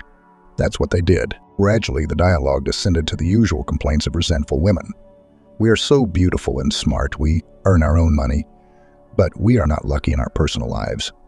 Where do men look? And in fact, where are these men? I guess they are no longer around. The conversation continued along the well-known route. How bad men are and how unfair life is to them. Here I am, a fool admired, always for a great love, married in for life. But you chose Michael for his reliability, stability, and the chance to live without concussions. Was I wrong? Did you miss something about him? Or is it your own fault? He'd come to believe that I wouldn't go anywhere, that I'd keep everything simple. In the end, he became the husband I raised him to be. So what? We're going to blame ourselves now. You're not the one who got involved with the ex. No, you left when you realized she wasn't herself. You didn't get involved in a risky venture to ruin Lawrence, Emily said indignantly. And you didn't decide that despite having a family, she was the one to save. Come to your senses, friend, and stop defending that scoundrel. Maybe you're even thinking of forgiving him. You can try, but it won't do you any good. It's scary to be alone at 40, isn't it? Isn't it scarier to look him in the eye every day, expecting another betrayal, than about being alone? You know, I have some thoughts, she added. Are you out of your mind or what? What options are there in my position? Jessica interjected. We'll see about that, Emily exclaimed confidently. I myself once thought there was no choice, but it turns out there is. Inga was talking with such gusto about Josh's charms, his politeness, his intelligence, his beauty, that Jessica realized that her friend had been carried away again. How can you believe after a couple days of knowing him that he's the one for you? He didn't teach you the first time, and now it's like a fresh start again, into everything in the world, without a backward glance. Jessica envied Emily in her own way. I wish I could be like that, maybe sometime in the future, but not now. Right now, I have to get a divorce, sell the apartment, split things. It's all so painful and unpleasant. I didn't think life could turn out like that. She thought, you can still turn it around, pretend you've forgiven. Go on living a measured, unhappy, but peaceful life. Not ready for change, though it often comes unexpectedly. While Emily dreamed of her happiness, Jessica pondered how loneliness was saved. At least she's got kids. And here she was, lonely. Speaking of children, oh my God, where's Mary? Jessica exclaimed fearfully and hurried into the room. Mary was asleep, tired after a long day. Jessica, did you feed her today? Emily inquired. No, you didn't. Jessica smiled. She was the one who gave me tea and brought me sandwiches, keeping an eye on me to make sure I didn't do anything stupid. Strange, with a mom like that and a nomadic life. Mary is a perfectly adequate child, Jessica reasoned, and now her mom will probably have to go into rehab. What's going to happen to Mary? No one seems to take much interest in her fate. Yeah, it's weird, Emily agreed. You know, we should get going. She pulled out her cell phone and dialed a number. Girlfriend, can you pick me up at Jessica's? Thanks. Emily sent the photo and smiled at the response. What tenderness. God, well, at least you be happy. The next morning, Mr. Lawrence himself called Jessica. He invited, or rather announced, that he was expecting her for lunch, and the car would arrive at the appointed time. Jessica felt anxious. It was clear what the conversation would be about. Or rather, about whom? About whom? About Mary. Jessica thought that now her daughter would be discussed, and she herself meant nothing to Lawrence. It was sad to part with the girl who had been such a comfort to her during the last few days, but her feelings were apparently unimportant. The meeting took place again in a restaurant, where a polite waiter again greeted them and Lawrence, who had aged noticeably during these days. Hello, Jessica. It's good to see you. You won't believe this, but in the last few days, you are the first person I've had a pleasant conversation with. The others are either sympathetic or mean. Michael, may I ask how Samantha is doing? Jessica asked hesitantly. Michael told her that after Michael left, he went to Samantha's house. He found her in a semi-conscious state and called an ambulance. The doctors were clear. Very severe poisoning, needing sophisticated equipment and round-the-clock care that couldn't be provided at home. Michael experienced déjà vu, remembering the past and wondering why he was involved in this story again. The ex-wife, who had left him decades ago, was once again affecting his life. He reproached himself. What nonsense, Michael, still hoping? She's sick. Even after recovery, she'll never be the girl you knew. But he couldn't let Samantha die alone. He knew that no amount of treatment was a guarantee, but he couldn't abandon her. Jessica looked at Michael Lawrence, feeling how hard it was for him to even utter those words. You can't decide how to tell her you're her daddy because you're afraid you won't impress her. I think Mary would be happy to know she has a real father who wants to see her and be there for her. I only spent a few days with her, but I sensed how much she needed someone of her own, someone close to her. And you know, the fact that you can be there for her is already more than most people can offer. Jessica sensed how much Michael needed those words, confirmation that he could be a good father to his daughter despite all his past mistakes. Maybe I don't have the right to say this, but I'm scared of losing Mary. She's become someone very close to me, and I don't want her to disappear from my life. Maybe I could see her once in a while, take a walk in the park, go to a cafe, maybe the zoo. I understand if you're against it, but she's become a part of my life, Jessica said quietly, feeling how important it was for her not to lose touch with the girl. Michael listened, nodding thoughtfully. Jessica, I can see that my daughter has grown attached to you, and I think she'll be only too happy to spend time with you. But first, I want to mend our relationship, show her that I'm her father. After that, I'd love it if you could keep seeing each other. At home, Jessica already had Michael waiting for her, and the atmosphere was tense. We need to talk, he said, frantically pulling on his jacket and trying to appear calm. But Jessica deferred the conversation until she met Mary, who was waiting downstairs for Uncle Michael. You remember Uncle Michael, don't you? You used to visit him when you were little. Your mom used to leave you at his place. Will you go to see him? Jessica asked gently. You want me to go? Am I boring you? Mary looked innocently at Jessica, her face reflecting fear and hope at the same time. No, it's not that, baby girl. It's just that your mom is sick, will be in the hospital for a long time. You're going to live with Uncle Michael. That's your real daddy. He really wants to be there for you and take care of you. Jessica tried to explain the situation as gently as possible, trying to hide her pain from the other. Mary stood in front of Jessica, her eyes shining with joy and tenderness. Jessica felt a moment of peace in her heart. This little person seemed to be able to weave all the pieces of her broken heart back together. You mean a lot to me, Mary, Jessica said quietly, and I'm so glad you have a daddy who loves you very much, and that we'll be able to see each other. That makes me incredibly happy. Mary's confession that Michael was her daddy was so pure and simple that Jessica's pain instantly dissipated, leaving only a smile on her face. And that's our little secret, Jessica smiled back, kissing Mary on the top of her head. She promised herself that she would keep this little happiness going as best she could, the desire for a better life, the determination to stand up for her happiness. It all made sense when Jessica held Mary's hand, feeling her endless trust and love. And even though the road ahead was not an easy one, in that moment Jessica knew she could overcome all challenges. She knew that life was full of surprises, but now she had a new purpose, to share those surprises with the people she loved, to find moments of joy even where there seemed to be none. And Mary's laughter was a bright ray of light on her path. Hey you! Can't you see where you're going? Barry stopped the car outside the store. He was a couple steps short of the grocery store. But a speeding car drove by and splashed in with muddy water from a puddle. What kind of people? With a little profanity to go along with it, Barry looked at his ruined suit and couldn't find the right words. How am I supposed to show up at City Hall looking like this? Did you happen to memorize the number? He turned to his son. What a lousy town this is.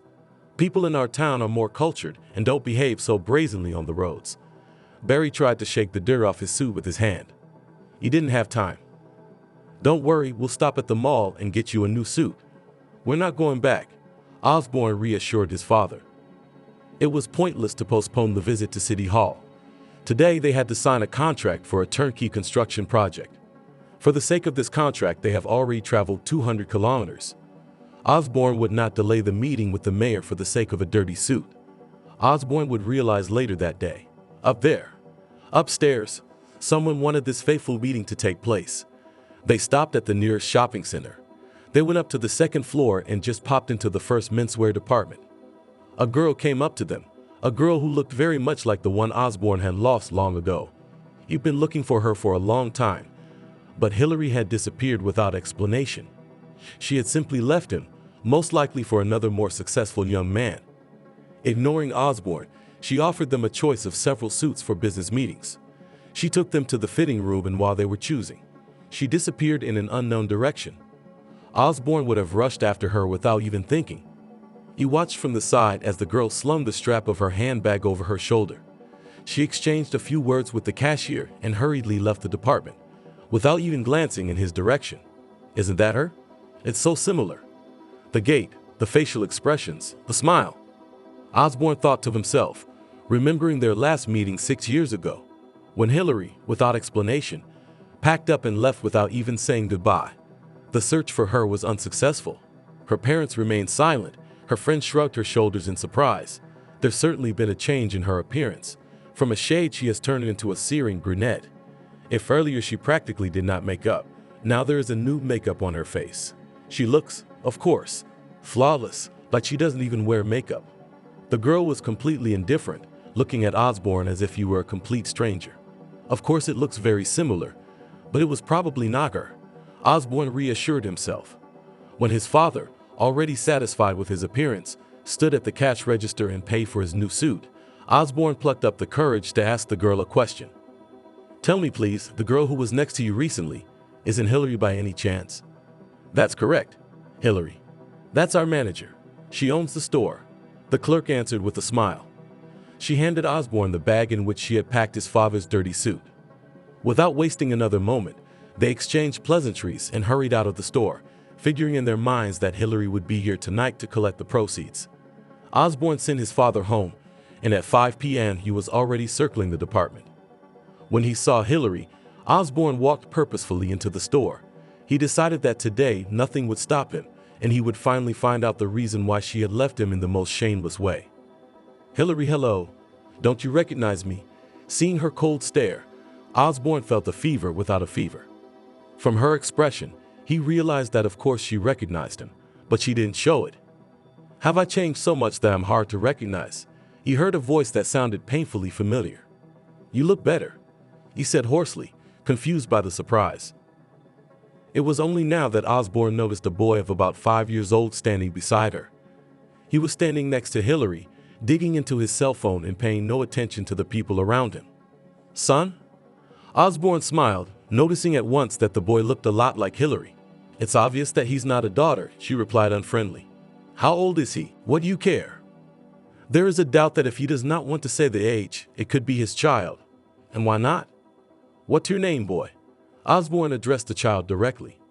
Without taking his eyes off the phone, the boy answered, "Albert? Albert, how old are you?" "5. The child mumbled idly. "It will be soon." Hillary clarified, "Mom, have you forgotten how old your son is?" "I was already 5. He got off the phone and looked at his mother in surprise. "Where's your daddy?" "My dad left me and my mom before I was born." "Did he, Mom?" Albert looked at Hillary, waiting for her to confirm his words. Osborne choked, squatted down in front of Albert. "Maybe your mama left your daddy. Stop talking nonsense," she raised her voice. Hillary remembered the day Osborne had invited her to the movies. He was waiting for Hillary outside the theater. But just before she left the house, Elizabeth came in and tearfully asked him to leave Osborne alone. She roared like a beluga, said she was expecting a child from him, asked for mercy and not to leave the child without a father. Osborne, losing all patience, waited for Hillary first near the box office, then waited on the street. He called her countless times, sent her messages, but Hillary didn't answer a single call or read a single message. Unable to stand it, he ran to her house, hoping that Hillary didn't show up for a very good reason. But her parents said Hillary had left without leaving her return address. She broke the SIM card in front of her parents, throwing it in the trash. Osborne was ready to jump on the wall out of anger, trying to understand and unravel her cunning, and no one understands her move. Elizabeth was a shoulder to lean on during that difficult time. For 3 years she was always by his side, diligently helping him to find the girl he loved, tried to get to his heart, and always said that she would never do that to him. Osborne's heart trembled, and 3 years later, he and Elizabeth played a wedding. God never gave them children, though. "Hillary, you realize I want to know the truth, right? I'm not going anywhere until I know the truth." Osborne couldn't take his eyes off Albert, trying to get a good look at him. Uncle, why are you looking at me like that? Osborne opened his mouth for a moment, wanting to answer, but couldn't find the words. He turned his gaze to Hillary. From her worried face, he understood everything. Albert's words about Dad leaving them were echoing in his head. My son, is that really true? What if it isn't? And I made it all up. His brain was melting from the information he had received. Osborne stood up, sighing heavily. His whole body clenched from the pain in his chest. It was hard to breathe. He realized that now was the moment when one careless word could hurt Hillary, and he might not learn anything again. He would lose her again and never find her again. The main thing now was to get Hillary to talk to him. To talk. Find out why. Maybe even the bitter truth that his wife always told him and she really never needed him. Osborne held out his hand to Albert. I invite you to the entertainment center. I'm sure you'll like it there. Albert's eyes lit up and he looked at Hillary. Mom, may I? Hillary nodded her head in agreement. Uncle Osborne, is there a playroom where we're going? Mom, will you buy me an ice cream cone? Uncle Osborne, how long have you really known my mom? Osborne answered all the questions and smiled. The happy smile never left his face. He didn't know why, but Osborne had grown attached to Albert. He liked answering all his questions, seeing his smile, and just being around this wonderful child. He stopped the car near the new entertainment center. Albert pulled them into the play area. Osborne noted to himself that the boy had been here before and more than once. The young girl took Albert's hand, assuring the parents not to worry and nothing terrible would happen to their child. All the children are supervised and their son will spend his hours at the entertainment center with great pleasure. Instructing Albert to behave himself, Hillary calmly let him go with the girl. Osborne took her hand and, surprised that Hillary didn't push him away, took her to a cafe near the game room. Osborne ordered and then looked at her face with pleasure. Still unable to believe his eyes, he tried to tune into the conversation and thanking the chauffeur who had poured the muddy puddle over his father. It was a pity he hadn't memorized the license plate. Osborne would have found him, kissed him on both cheeks, and thanked him for a good drive. Is Albert my son? The question that was on his mind most of all came out of his tongue. Hillary lowered her eyes, shrugging her shoulders. She was about to answer no, but Osborne suddenly covered her hand with his. Hillary flinched and looked into his eyes in surprise.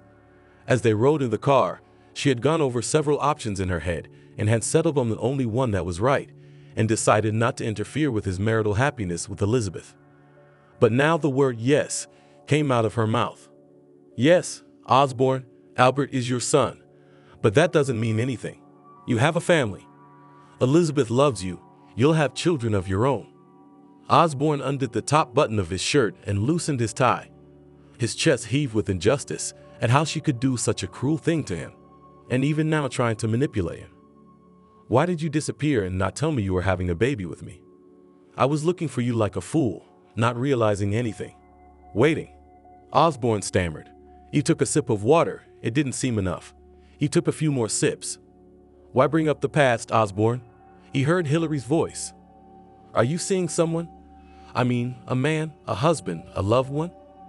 Osborne said those words, but he was sure he wouldn't let anyone else raise his son. I have no one. You have Elizabeth. Hillary bit her lower lip in thought. Osborne took a wait-and-see attitude, but Hillary remained silent. I've been waiting for you for 3 years. I was hoping that you would come back and explain everything to me. I'm waiting for your explanations, Hillary. What's to explain? That day I was going to the movies with you. Elizabeth came running and crying, begging me to leave you alone because she was expecting your child. And you believed all that bullshit, without even talking to me? Hillary, where's your brain? I never slept with her. He stopped, swallowed loudly. I started seeing her after you disappeared. It was 2 years, and then we were married. Osborne clarified. Remember that time I caught you in the restaurant? You were kissing. And then we had a fight, and you didn't come to see me for a week. Elizabeth told me you were with her all week, and then you made up with me and then you left her abruptly. Osborne slammed his hand down on the table with anger. Lies. Quiet, don't shout.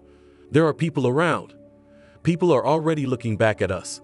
Hillary looked around. Osborne, behave yourself. Hillary, believe me, nothing happened between us back then. I swear on my health. And I've told you before and I'll tell you again. That kiss was an accident. She kissed me as a joke. I was surprised and shocked by her action. He put his hands around his temples and started rubbing them. They sat in silence for a while, staring at each other. Then Hillary spoke softly. "Now you know everything. I didn't want to tell you about my son." But as it happened, she furrowed her brow and sighed heavily. "Let's not tell Albert you're his father yet. You're going to leave now, and he's going to bombard me with questions I can't answer." "That's out of the question." "All right, Hillary, that's enough. You've made a mess of things already. How dare you hide your son from me? I've always loved you, and I love you now." Osborne flushed. He clenched his fists in anger at his wife, Hillary, at what she had done. And even now he's trying to do what she wants to do. "Don't forget you're married. I'm not gonna come between you two." "Did Elizabeth know you have a son?" He interrupted her. Osborne was not going to listen to any more of this nonsense. He looked at Hillary intently. She turned away, barely holding back her tears. Osborne's eyes darkened. "I'll kill her." He understood without words. "She's a monster. She's an abomination. How could I have bought it?" With his hands in his hair, Osborne couldn't say another word. To realize that all this time he'd been living with a woman who'd lied to him, lying without remorse and yet appearing to be a calm and loving wife. It was disgusting, and even disgusting. Hillary stood up and gestured to the time. "It's time to pick up Albert. You stay here. I'll go get him myself." "No, I'll go with you. Don't forget he's my son too." Osborne called the waiter, said a few words, and hurried after Hillary. "Mommy, Uncle Osborne." He ran right up to them. Hillary thanked the girl who had accompanied him and took her son's hand. Osborne also held out his hand. Albert did not hesitate to give him his own. Albert was overwhelmed with emotion. He choked and swallowed his words and told about his new fairy tale journey. Osborne listened with pleasure, smiled, and wondered together with him. He asked questions, which Albert answered with pleasure. They drove up to the house about 10 o'clock in the evening. "Uncle Osborne, come and visit us. I'll introduce you to my grandmother." Osborne looked at Hillary questioningly. He didn't want to leave his son. Osborne had already imagined in his mind that they were one happy family. "Will you come in?" Hillary hoped he would refuse. "If you'll let me." Osborne exhaled loudly and noisily, realizing finally that he probably had no rival. If he did, Hillary wouldn't have invited him over for a night out. The cats were scratching at his soul again.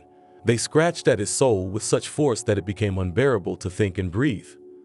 If Elizabeth hadn't put a stick in his wheels, he would have found Hillary in no time. But Elizabeth was always there for him, going to her parents, calling her grandmother. She'd come up with the answers and give him the information she wanted. "Good evening." Osborne cringed under Suzanne's gaze. It was hard to make eye contact with this sweet grandmother. "Good evening." She looked at Hillary in surprise. But Albert turned his attention to himself, talking for the third time about where they'd been and what he'd been doing at the rec center. That's it. Grandma stroked her great-grandson's head. She glanced at Osborne and smiled at Albert, listening to his confused story. "It's late. Let's run to the shower and go to bed." Susanna Petrovna left Hillary to socialize with Osborne. She barely got Albert to bed. He kept trying to play with Uncle Osborne, tried to get Granny to show him her toys. Then he asked Uncle Osborne to read him a story. He only calmed down when Osborne came into his room. He agreed that tomorrow he would pick him up with his mother from kindergarten and they would go out again. Osborne went into the kitchen. Hillary stood with her back to him and looked out the window, mentally setting herself up for the most serious conversation of her life. Osborne opened his mouth, but his wife called him. He dropped the call, then dropped the second, third, fifth. Without thinking, Osborne put the phone on silent. But Elizabeth didn't calm down and called Hillary. "Elizabeth is on the phone." "What can I tell her?" "Nothing. Put her phone on the blacklist." Osborne wrinkled his face in squeamishness. Talking to his wife didn't fit in with his plans. "I can't do that, Osborne. How does she know you're with me?" "My father, I think." "That's even better.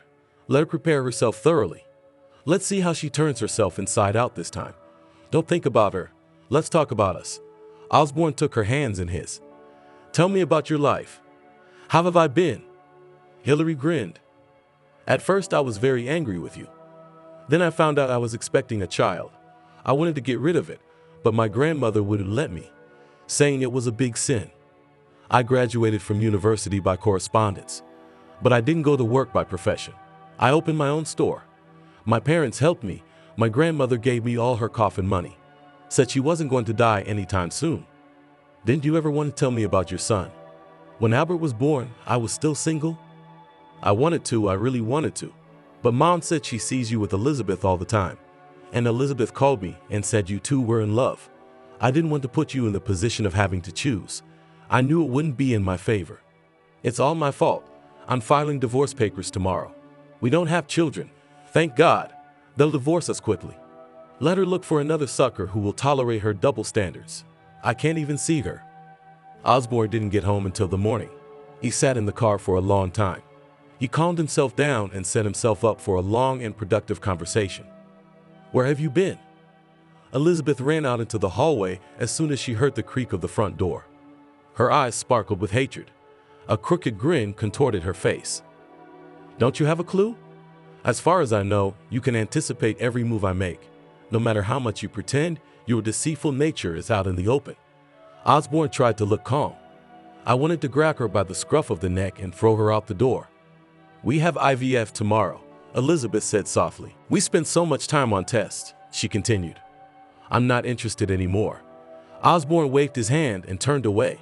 Even so, Elizabeth remembered how Osborne had dreamed of having a child.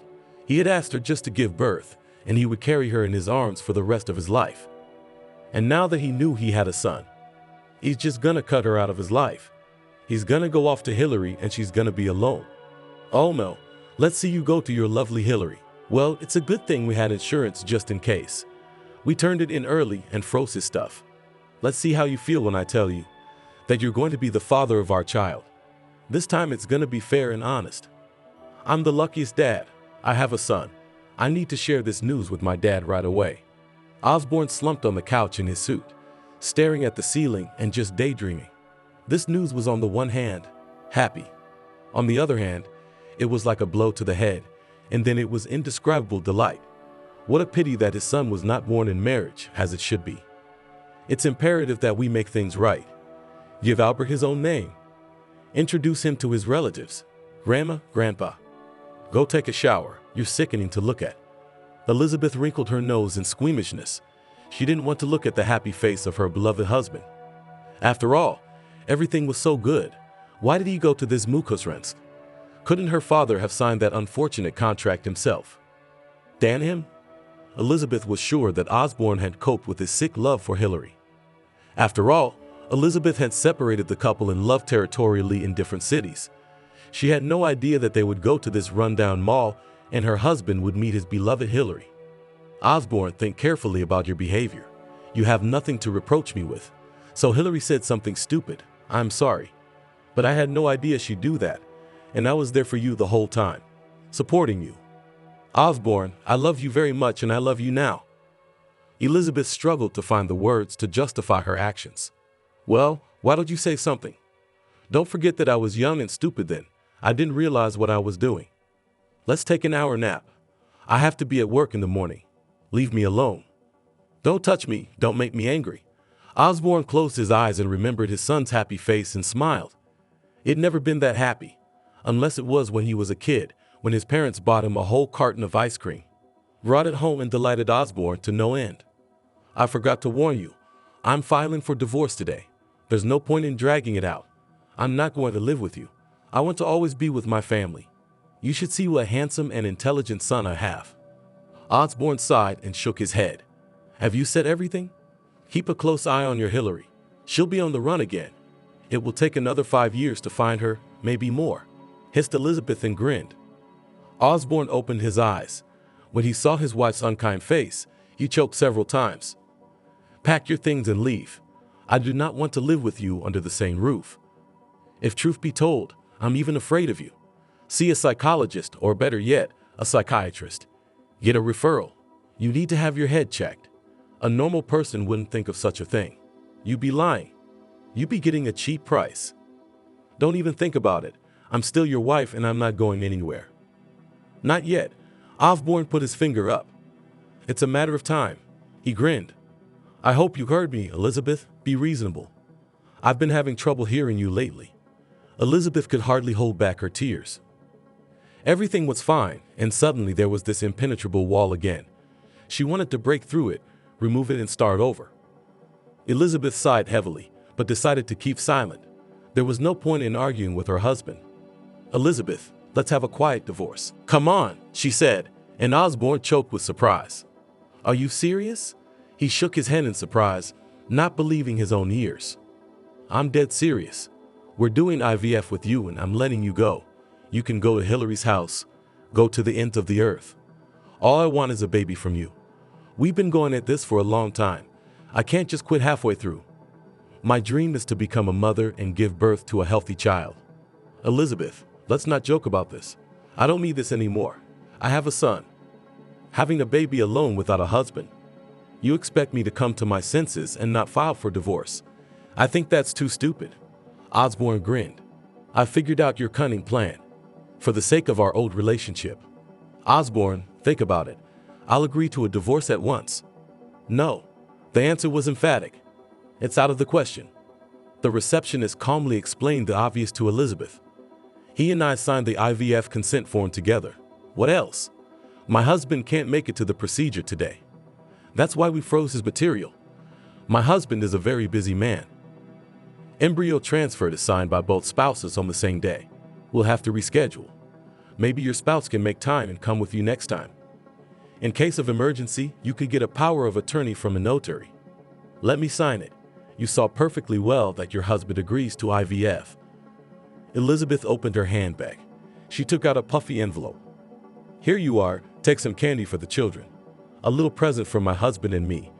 I hate bureaucracy, especially with so little risk involved. My husband is sure he has all his papers in order." Elizabeth's fingers were trembling with excitement, and the envelope in her hands was shaking. Wiping her tears, she handed the envelope to the girl. "Elizabeth, I don't even know what the right thing to do is." "All right, I know your husband agrees. Sign for him. I hope Osborne Igorovich won't kill us for this."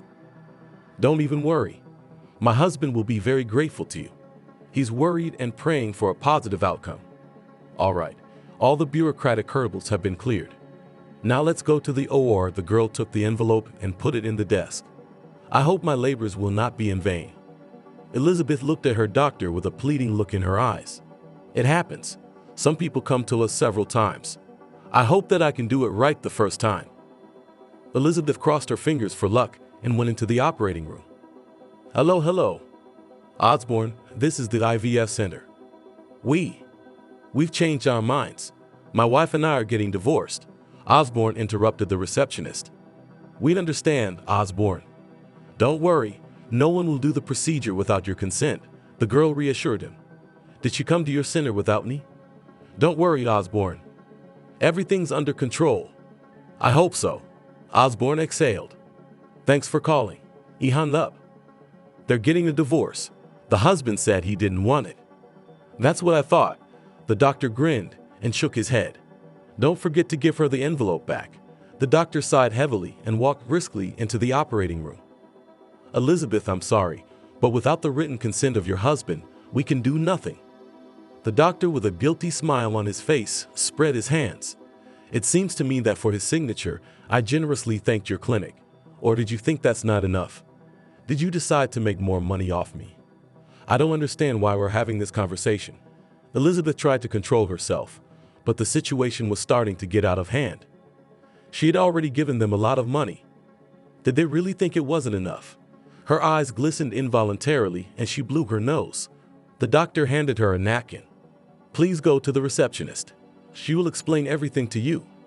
The doctor shifted his gaze to the uncomprehending nurse and left the operating room with a quick step.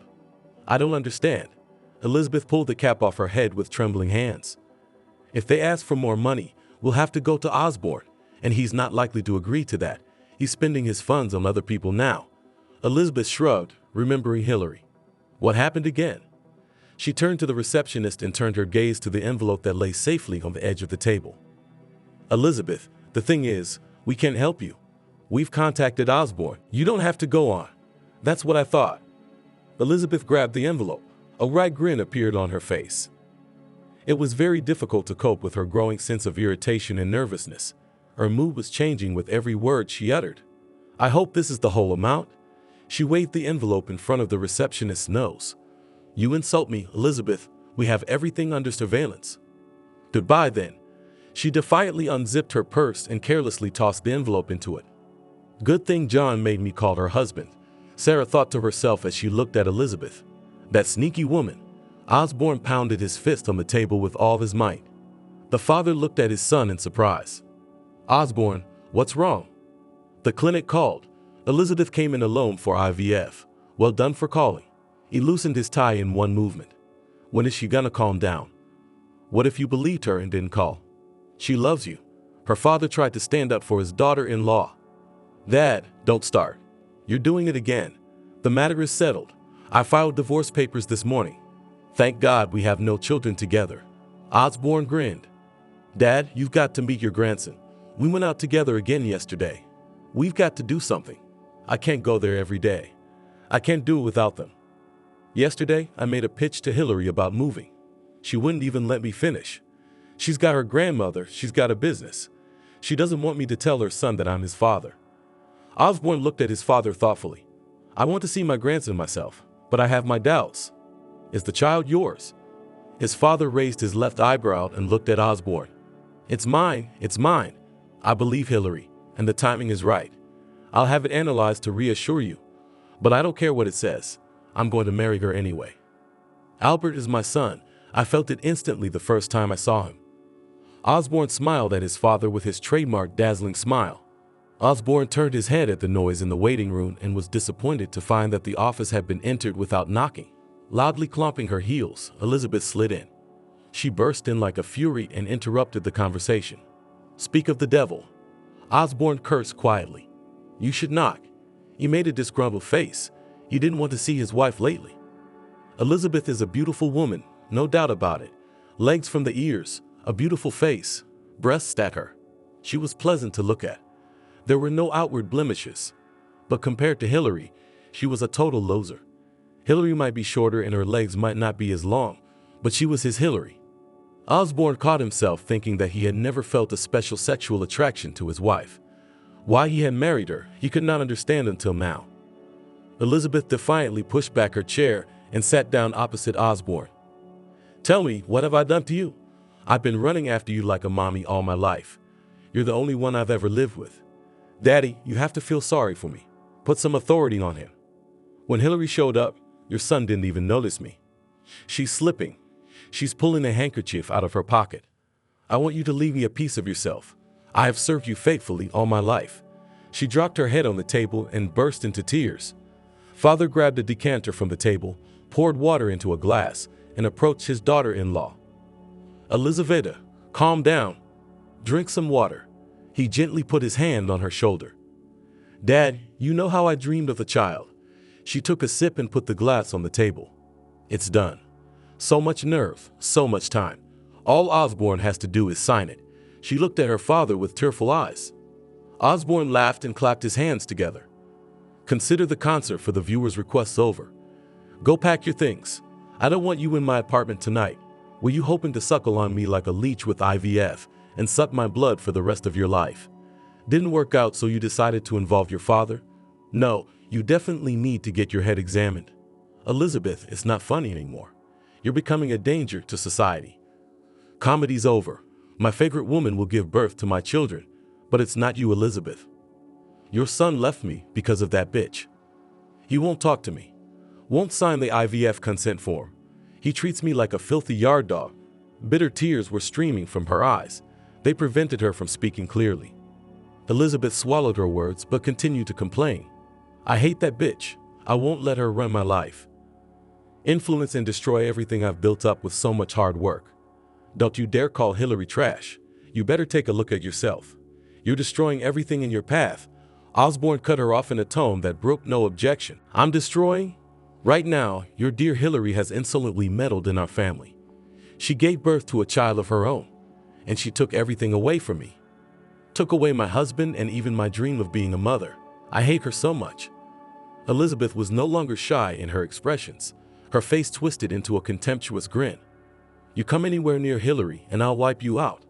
I warn you, if a single hair falls from her head, or my son's head, I'll make a chopped cutlet out of you."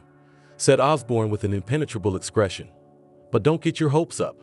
There's no telling how your fate will turn out. Maybe Hillary has already found a replacement for you. It is better to pay attention to those who sincerely treat you. Notwithstanding, the father again decided to stand up for his favorite daughter-in-law. Barry had always been good to Elizabeth. He recognized her as a loving and faithful wife. "Father, if you take her side, I'll never lay a hand on you again." Osborne rudely cut Father Osborne off. "You go pack your things and move in with your parents. You and I didn't buy anything when we were married. There's not much to divide. My father owns the firm. The property issue goes away. There's nothing more to talk about. Hillary, please believe me. I want Albert to call me Daddy, and I want you to be with me always." Osborne looked adoringly at his favorite woman. Hillary could hardly contain herself from screaming, "I do." Hillary had imagined and hoped many times that Osborne would find her. He'd come back with a big, beautiful bouquet of flowers. He'd beg her to forgive him, give her a ring. "We'll get down on one knee and make a long-awaited proposal." Lost speech, learning that he has a growing son and will constantly thank her for Albert. But her dreams remain unfulfilled. "You have a wife." Hillary could barely hold back a tear. "We'll be divorced soon. Don't even think about it." Elizabeth had already packed her things and gone to her parents. Osborne had a suggestion on his tongue to move her and her son into his apartment. But he held back. He didn't want to push his authority on Hillary. But Hillary is no longer the naive girl who looked Osborne in the mouth 6 years ago. She's a grown-up, self-sufficient woman. She's got her own life, and she's not going to let Osborne into her heart just yet. "Why did you tell your son that Dad left you?" Osborne asked the question that worried him the most. "Didn't he? Did you want to justify yourself in my eyes?" Hillary raised her eyebrows in surprise. "Of course not. If you hadn't gone away." "Osborne, let's not talk about what happened 6 years ago. How did you manage to marry a girl who betrayed you? If you married her, you loved her, and maybe you still do. Maybe I left so you could figure it out, which is exactly what you did." Hillary was unstoppable. The resentment came up to her throat again. Hillary took a few deep breaths to reduce the anger. "I've always loved only you and never forgotten you." Osborne tried to make it up to her. "It's noticeable," grinned Hillary. "I want to make things right.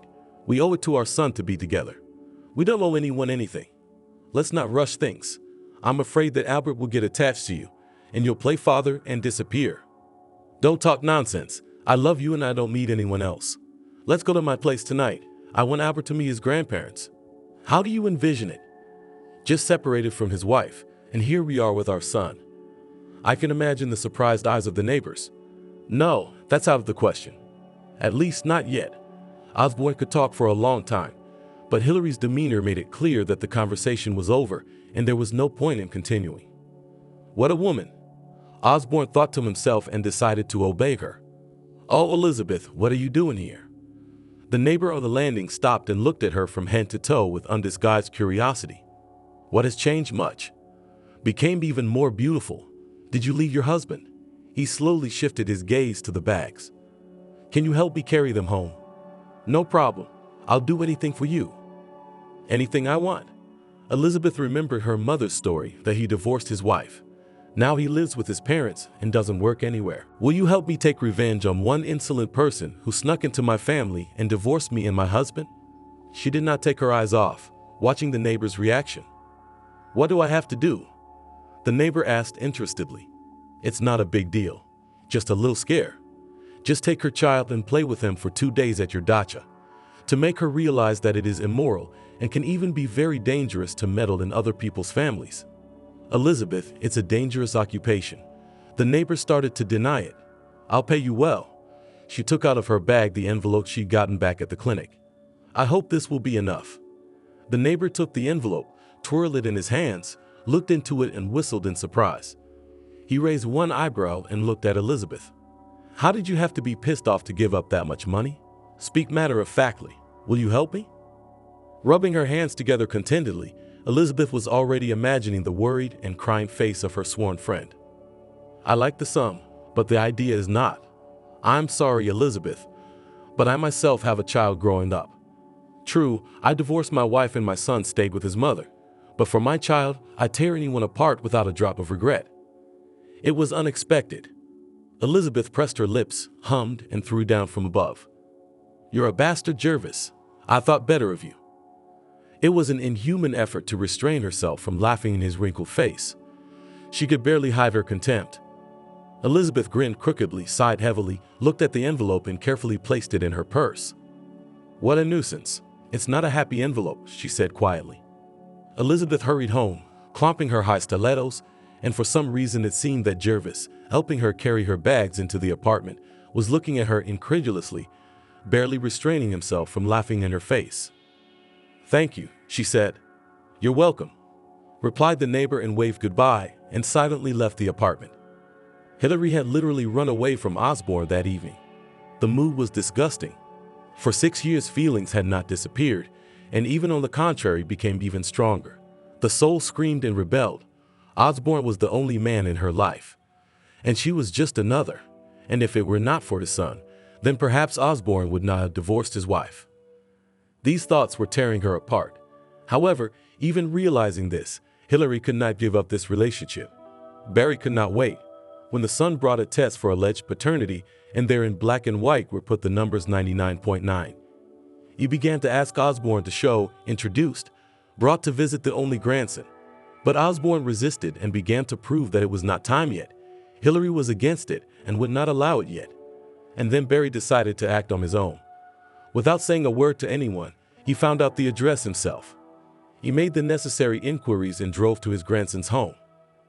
After dialing the apartment number, Barry leaned into the microphone and said affectionately, "Hillary, it's Osborne's dad. Could you open the door for me, please?" Come in," came the surprised voice of the future daughter-in-law. Hillary met Barry on the landing. "Hello, is something wrong?" she asked worriedly. "I want to meet my grandson. How long can you keep the truth from your child?" Hillary froze on the spot, swallowed loudly, and began to speak excitedly and unintelligibly. "Butul. Yeah, don't know. Albert doesn't know yet. I haven't told him yet. I've explained it to Osborne. Now we're going to go over it with you, Hillary. Listen to me and do as I ask. How long do we have to wait? Let me at least see my grandson. Albert is 5 years old and Grandpa hasn't even seen him." "Hillary, my friends are gonna laugh at me." Barry spoke loud and clear. He decided he'd only leave after meeting his only grandson. "Come on in," she said in an unhappy voice. While Hillary went to fetch her son, Barry had time to meet his grandmother. He piled the presents from the bags onto the coffee table, but his grandmother just shook her head and shook her hands. "Where are all these presents going? They wouldn't fit in the room. I can't go to my grandson's house empty-handed. I went to a children's store for the first time and my eyes went wild. What beautiful toys children have now." Barry stopped half speaking because he saw Albert. He stood modestly near Hillary and looked at the strange man in surprise. "Hi, I'm your grandpa. Daddy will be here soon. I brought you some presents." Barry squatted down and held out his hand to Albert. "Mom, is this my grandfather?" Albert held out his hand incredulously and looked at Hillary.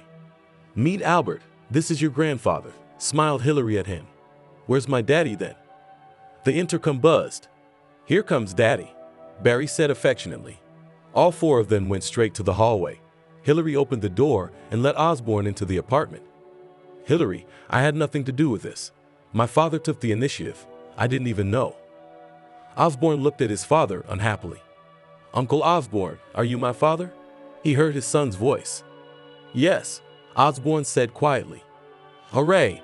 Albert jumped up and hung around his father's neck. Osborne held Albert close to him and squeezed his eyes shut. Then he started kissing him randomly on his cheeks, on his forehead, on his nose. And I knew right away that Uncle Osborne was my daddy. Albert turned his head and looked at everyone with a satisfied smile on his face. Barry was wiping away a stingy male tear. Grandma was just sniffling, her tear-red eyes downcast. Hillary smiled at her son's delight. Osborne, too, could not help his feelings. He turned away from everyone to hold back the tears and not to cry himself. Osborne blinked often, still holding his son tightly in his arms. Albert wrapped his arms around his face, turned and looked up at his father. He smiled and began to wipe away his tears with the palm of his hand. "Daddy, don't cry. It's good that I have you." Albert clung to Osborne again. "Don't let them say I don't have a daddy now." I'll tell everyone at daycare tomorrow that I have my daddy back," Albert said in a serious tone, and Osborne smiled happily. "Albert, I love you more than anything in the world. If I'd only known I had you, I would have come much sooner." "Papa, you didn't leave Mommy and me, did you? You just didn't know I was born?" he asked in childlike surprise. "Of course, my darling." Osborne kissed him again. "How could I refuse such a wonderful son?" Osborne touched his nose with his index finger. "Are you going to live with us now?" They looked at each other in surprise, and Osborne looked questioningly at Hillary. "All that remains is to persuade your mother. I really want to live with you, but Mama's a little reluctant." "Mom, let Dad live with us. We'll all live together.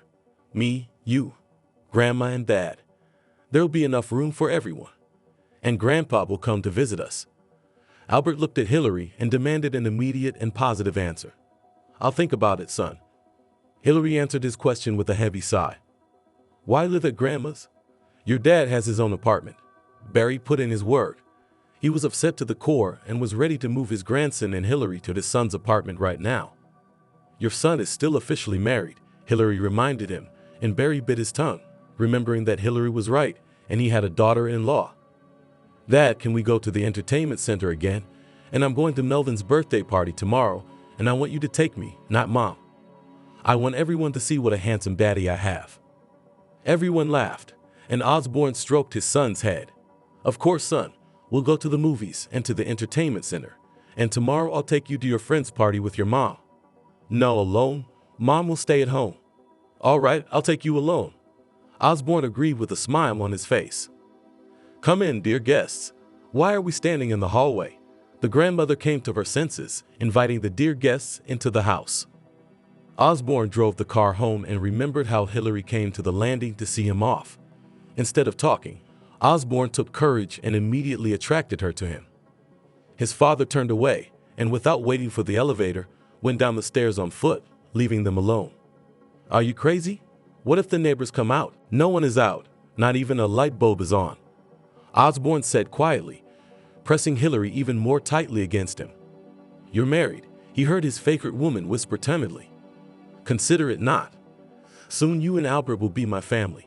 Our son needs a father. You see how happy he was when he found out I was his father." Osborne felt Hillary's resistance weaken slightly. He took advantage of that and pulled her even more tightly against his chest. He found her lips in the darkness and kissed them greedily. They kissed for 40 minutes, no less, until the elevator doors opened and the neighbor on the landing came out. Osborne could not get away from that kiss. He remembered it all the way home and the way Hillary had responded to him. Little by little droplets pulling out his loving heart. Osborne twisted his face and swore obscenely at the entire cabin. He sighed heavily when he saw a familiar silhouette in the darkness. There could be no mistake.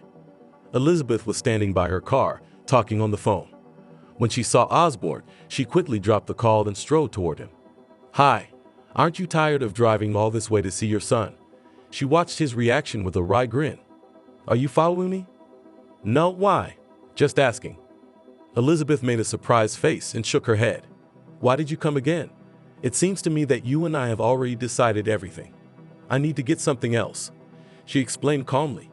"I started to unpack and couldn't find some of my documents." "Okay, let's go, but quickly. I'm very tired today." Osborne gave her a squeamish, scrutinizing look. He stopped abruptly as he said those words, deciding to postpone her visit until morning. He opened his mouth, but Elizabeth beat him to it. "Don't worry, I won't keep you long. I'll take the documents and leave at once." Osborne looked at Elizabeth carefully again. He didn't want to believe her, but there was a strange uneasiness in his soul. What was the necessity of picking up the documents at the first hour of the night? "What are you up to again?" he grumbled unhappily. "Why are you hurting me? Every action of mine you take in the bayonet. Why?" "Until Hillary came along, we were doing fine." Elizabeth raised her eyebrows in surprise. "If you think you can come to me anytime you want, you are very deluded. You and I broke up and you don't have to come over late at night." "I'm sorry, darling, but I don't want to take any more chances." Osborne stopped abruptly at the front door and turned to Elizabeth. "What documents do you want? I'll have them delivered to your house tomorrow at your convenience. Are you afraid of me? By the way, I'm still a resident here. And just because I left voluntarily without making a scene doesn't mean I can't come back and get my stuff. I think I said in Russian that I'm tired and exhausted. Hosting is not on my agenda. I'm sorry. Osborne got his keys, opened the front door, turned his head. When he saw that Elizabeth wasn't going anywhere, he sighed defiantly and loudly. Elizabeth, where is your feminine pride? Don't you realize that I don't want to see you? You have already broken so much wood that I have never dreamed of. You'll have to repent your sins to Hillary and your son for a long time to come. Osborne opened the door and walked into the house. He turned around and blocked the entrance to the apartment.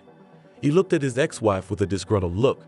There was no doubt in his mind that she was an ex-wife. You've gotten so rude.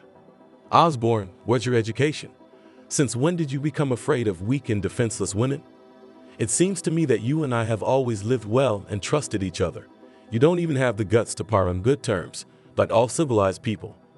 Elizabeth shrugged and grinned. You have everything? He thundered, beginning to lose his patience.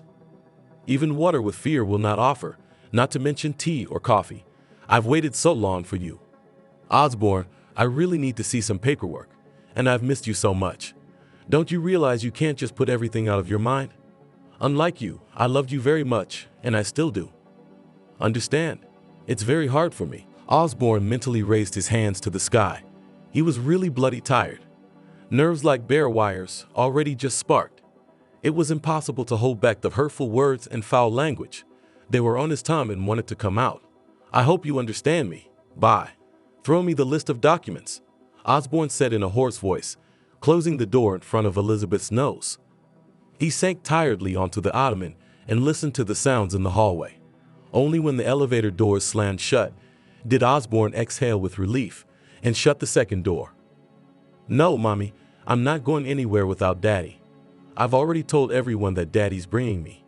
Do you want everyone to laugh at me and think I'm a liar? Albert crossed his arms over his chest, pouted his lips, sat down in his chair and turned away. Daddy will be here soon. Let's get dressed. Hillary reassured her son. Really? You're not lying to me? Really. Hillary shook her head. When she heard the ringing tone, she looked at the incoming number and smiled. Hillary, I'm on my way up. Come on out, she heard Osborne's long-awaited voice. Albert was the first to jump out of the building and shouted, Hurrah! He ran into his father's arms.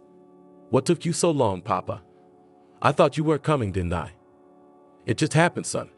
I had to go to the tire shop. 2 flat tires. Osborne opened the passenger door. When he saw Hillary, he pulled her to him and kissed her on the cheek. I missed you, Osborne whispered in her ear. Hillary glanced at her son. But Albert was already sitting in the child's seat and, without paying attention to his parents, fastened his seatbelt. Hillary ran into her department just for a few minutes. Today she and her son are going to Osborne's parents. Hillary took this step just for the sake of her son. And Albert, of course, was put up to it by his dad. Hello, Hillary, she heard a woman's voice behind her. Hello, Elizabeth. Her heart thudded and drummed. Her mood immediately slipped to below zero. Although just a few minutes ago, Hillary wanted to sing and dance with joy. Let's talk, Elizabeth hissed angrily. I wonder what about? Don't we have anything to talk about? We have one husband for 2, in case you've forgotten. I'm not married yet. But that doesn't stop you from sleeping with another man's husband. Elizabeth spoke loudly, almost shouting. I'm not sleeping with Osborne. He's the father of my son. I can't forbid him from associating with Albert. Hillary shrugged his shoulders. That's how you talk. You used to tell everyone it was just your son. Elizabeth grabbed Hillary's hair, wrapped it around her fist, and pulled sharply. If I ever see her near my husband again, let me go. Hillary intercepted her hand, but Elizabeth held her hair tightly in her fist. Hillary cried out, tears welling up in her eyes. She and the saleswoman unlocked her arms, and the girl pulled Elizabeth aside. Do you understand me? She's trash. If I see her with my husband, your illegitimate son will get one too. Decided to put your Mishenka in safe hands. I warned you. Shouted at the whole floor Elizabeth.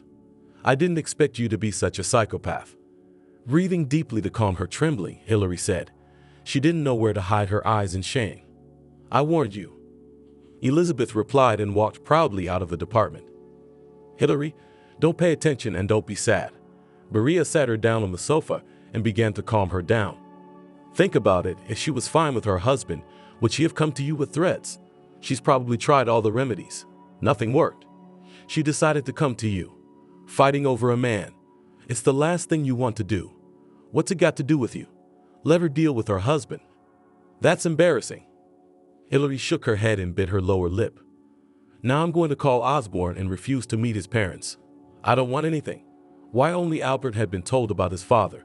We lived peacefully and without him. And now we have to feel like on top of a volcano. Hillary kept sniffing her nose and carefully wiped her tears. The upcoming trip to Osborne's parents seemed silly ridiculousness now. At the moment, Hillary was feeling very depressed. An inner voice kept telling her to pull herself together, to stop sulking and give up on her relationship with Osborne. Hillary took out her cell phone and dialed Osborne's number. But then, after a little brainstorming, she dropped the call and hot-footed it to the text message. Why did she have to listen to all this nonsense? I don't need his wife tracking me down and intimidating me. What right does she have to throw herself at me and call me obscene words? I have no one to protect me. And Elizabeth senses this and behaves as she sees fit. At the end, she wrote that we were not welcome to visit and that Osborne should not come for a while. I need to think hard and sort myself out. She made a note that she didn't want such a relationship. Hillary released all her emotions and calmed down, realizing that if she and Osborne meet today, nothing good can be expected from this meeting. History repeats itself. Again, Elizabeth intrudes into their relationship. Last time she succeeded, she achieved her goal and married Osborne. Who knows? Maybe it will work this time. Osborne will come to his senses and take the divorce petition. Having sent the message to its destination, Hillary turned off the phone and carelessly threw it into her handbag. Osborne reread the message from Hillary for the 10th time. He called several times, but the phone was unavailable. His mood had plummeted. He was 200% sure that he would persuade Hillary to stay with his son tonight, but Elizabeth had intervened again. The nascent fragility of the relationship was back to square one. Osborne pulled his cell phone out of his pocket. "Where are you now?" he shouted into the receiver. "I'm on my way to the house." Elizabeth answered in a calm tone.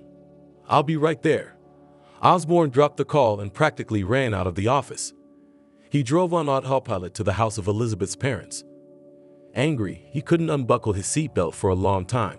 With eyes as red as a bull's, I jumped into her car and grabbed her by the throat. "I'm gonna strangle you, and I'm not gonna get hurt. You're the kind of bastard that can't be rehabilitated. Only death will reform you." Elizabeth stared in horror, and Osborne's hand gripped her throat tighter and tighter. She was desperately short of breath, and Osborne's face expressed absolute rage. He leaned in close to her ear and hissed angrily. "Ready to die?" A haunting thought flashed through her head. If she shook her head in agreement, he wouldn't hesitate to strangle her and wouldn't even flinch. Hire a good lawyer. But Elizabeth began to shake her head, showing her complete disagreement. Tears spurted from her eyes. Osborne grinned squeamishly and removed his hand. Elizabeth began to cough and breathe heavily. "Are you mad?" she hissed as she continued to gulp in air. "You need treatment. You almost strangled me. Did you want to go to jail?" "Almost doesn't count. Next time I'll strangle you if you go near Hillary or my son. This is your last warning. Don't take offense later. You'll be plotting your wickedness in the afterlife." "I'm not kidding." Osborne pointed his index finger at her. Elizabeth held her throat with one hand and wiped her nose in tears with the other. "I hope you understand me. I can't hear you?" shouted Osborne to the whole salon and reached out to her throat again. "I do." Elizabeth tried to shout back through her tears, but she did not succeed. She looked at her ex-husband with undisguised disgust. "I will not repeat twice. My next actions will be tougher. The country is big. There is a lot of land." He opened the passenger door and without saying goodbye got out of the car. Elizabeth dropped her head on the steering wheel and cried. Hillary realized she had snapped. She couldn't stand it. She told Osborne everything that had boiled up in her soul. It had been 3 hours. She wanted to turn on the phone and have a quiet conversation, but pride and resentment, like a huge angry dog on a strict collar, did not allow her to make this step. Elizabeth's words about the illegitimate son, whom Hillary dreams of adopting. The most offensive thing is that it was Elizabeth who had a hand in this, and now reproaches. I had to explain to Albert long and tediously that today to go and get acquainted with his grandmother will not be possible. She told him all sorts of nonsense just to keep him away and not to pester him with her questions, to which Hillary herself did not know the answers. Hillary had already bathed Albert and put him to bed. She tried again to answer his many questions honestly and without offense. The bell on the front door rang. Her heart shrank to the size of a small balloon. Her palms sweated and a chill ran down her spine. She went to the door and looked through the peephole. When she saw Osborne, she sighed heavily but opened the door. "Would you let me in?" He looked at her with guilty eyes. "Come in." Osborne went into the apartment and closed the door quietly, so as not to make any noise. Hillary closed her eyes. The anger had receded, but the thought that there was no future in their relationship lingered in her mind. "Why did you disconnect the phone?" Osborne whispered. He took Hillary by the shoulders, staring intently at her face and reading every micro-movement from it. "I didn't want to talk to you. I was afraid I'd say something rude to you, and then regret it." Hillary was still trying not to look at Osborne. "That's it?" He tucked a lock of hair behind her ear and then ran his fingertips gently over her cheek. "Hillary, how many times do you have to do this? Why don't you stop hiding from me and we'll work things out together? Don't you think I can't protect you? For the sake of you and Albert, I'm willing to go to the extreme. If she comes near you again, she'll be in trouble, I swear to you. I had a tough conversation with her today. I gave her a final Chinese warning. Do you believe me?" Osborne gently took her chin and forced her to look into his eyes. "I am afraid of her. Elizabeth is sick in the head, Osborne. You should have heard her calling our son names, screaming that I'm trying to force him on you. I can't imagine the eyes I'll be wearing to work tomorrow. I'm so ashamed." Hillary sniffled with resentment. "Remember, you have me now. Your troubles are my troubles. When we're together, we're safe from Elizabeth. I explained it to her today. I repent to you that I had to use a little force. But there's no other way to deal with her. She doesn't understand simple human words. I was afraid you'd grab our son and run away again." Osborne held Hillary close and kissed the top of her head. "When I got your message, I freaked out. I jumped in the car and raced to Elizabeth's. You don't want to know what happened between us. But take my word for it, it was not easy for her. I explained clearly that I would go to extreme measures. I hope she understood me and made the appropriate conclusions." Osborne continued. "Do you believe me?" Hillary nodded her head silently. Osborne sighed heavily and kissed her gently on the top of her head again. "Hillary, I won't leave you alone anymore. Let's decide something." Osborne looked at her expectantly. He was anxious for Hillary's immediate consent. Even his insides clenched into one big lump from nervous tension. Hillary stared at one point and bit her lips. Then she pulled away from Osborne and grinned crookedly. "What if it doesn't work out?" "I don't even think about it. We'll make it work. Don't you doubt it. I'm sure of it, and no one can change my mind," Osborne said in a confident tone. "Get a divorce first." She bit in where it hurt. "When you're divorced, then we'll talk. Right now, this conversation is inappropriate." Hillary broke free of his embrace. "Hillary, I'm warning you, I'm not going anywhere tonight. I'm already dreaming about this road at night." Osborne made a hurt face. "All right, I'll make up the couch for you. I hope Grandma won't mind," Hillary agreed. She held out her hand to him and they went into the kitchen together. "But first, I'll make you some tea." "Not a bad suggestion." Osborne smiled his charming smile. Elizabeth sobbed in the car, remembering all her worthless life. How she had fallen madly in love with her almost ex-husband. How she had pursued him, stepping on her own pride. But nothing good came of it. In the end, Elizabeth was left with nothing. Today, for the first time, she was frightened to see the hatred in her husband's eyes.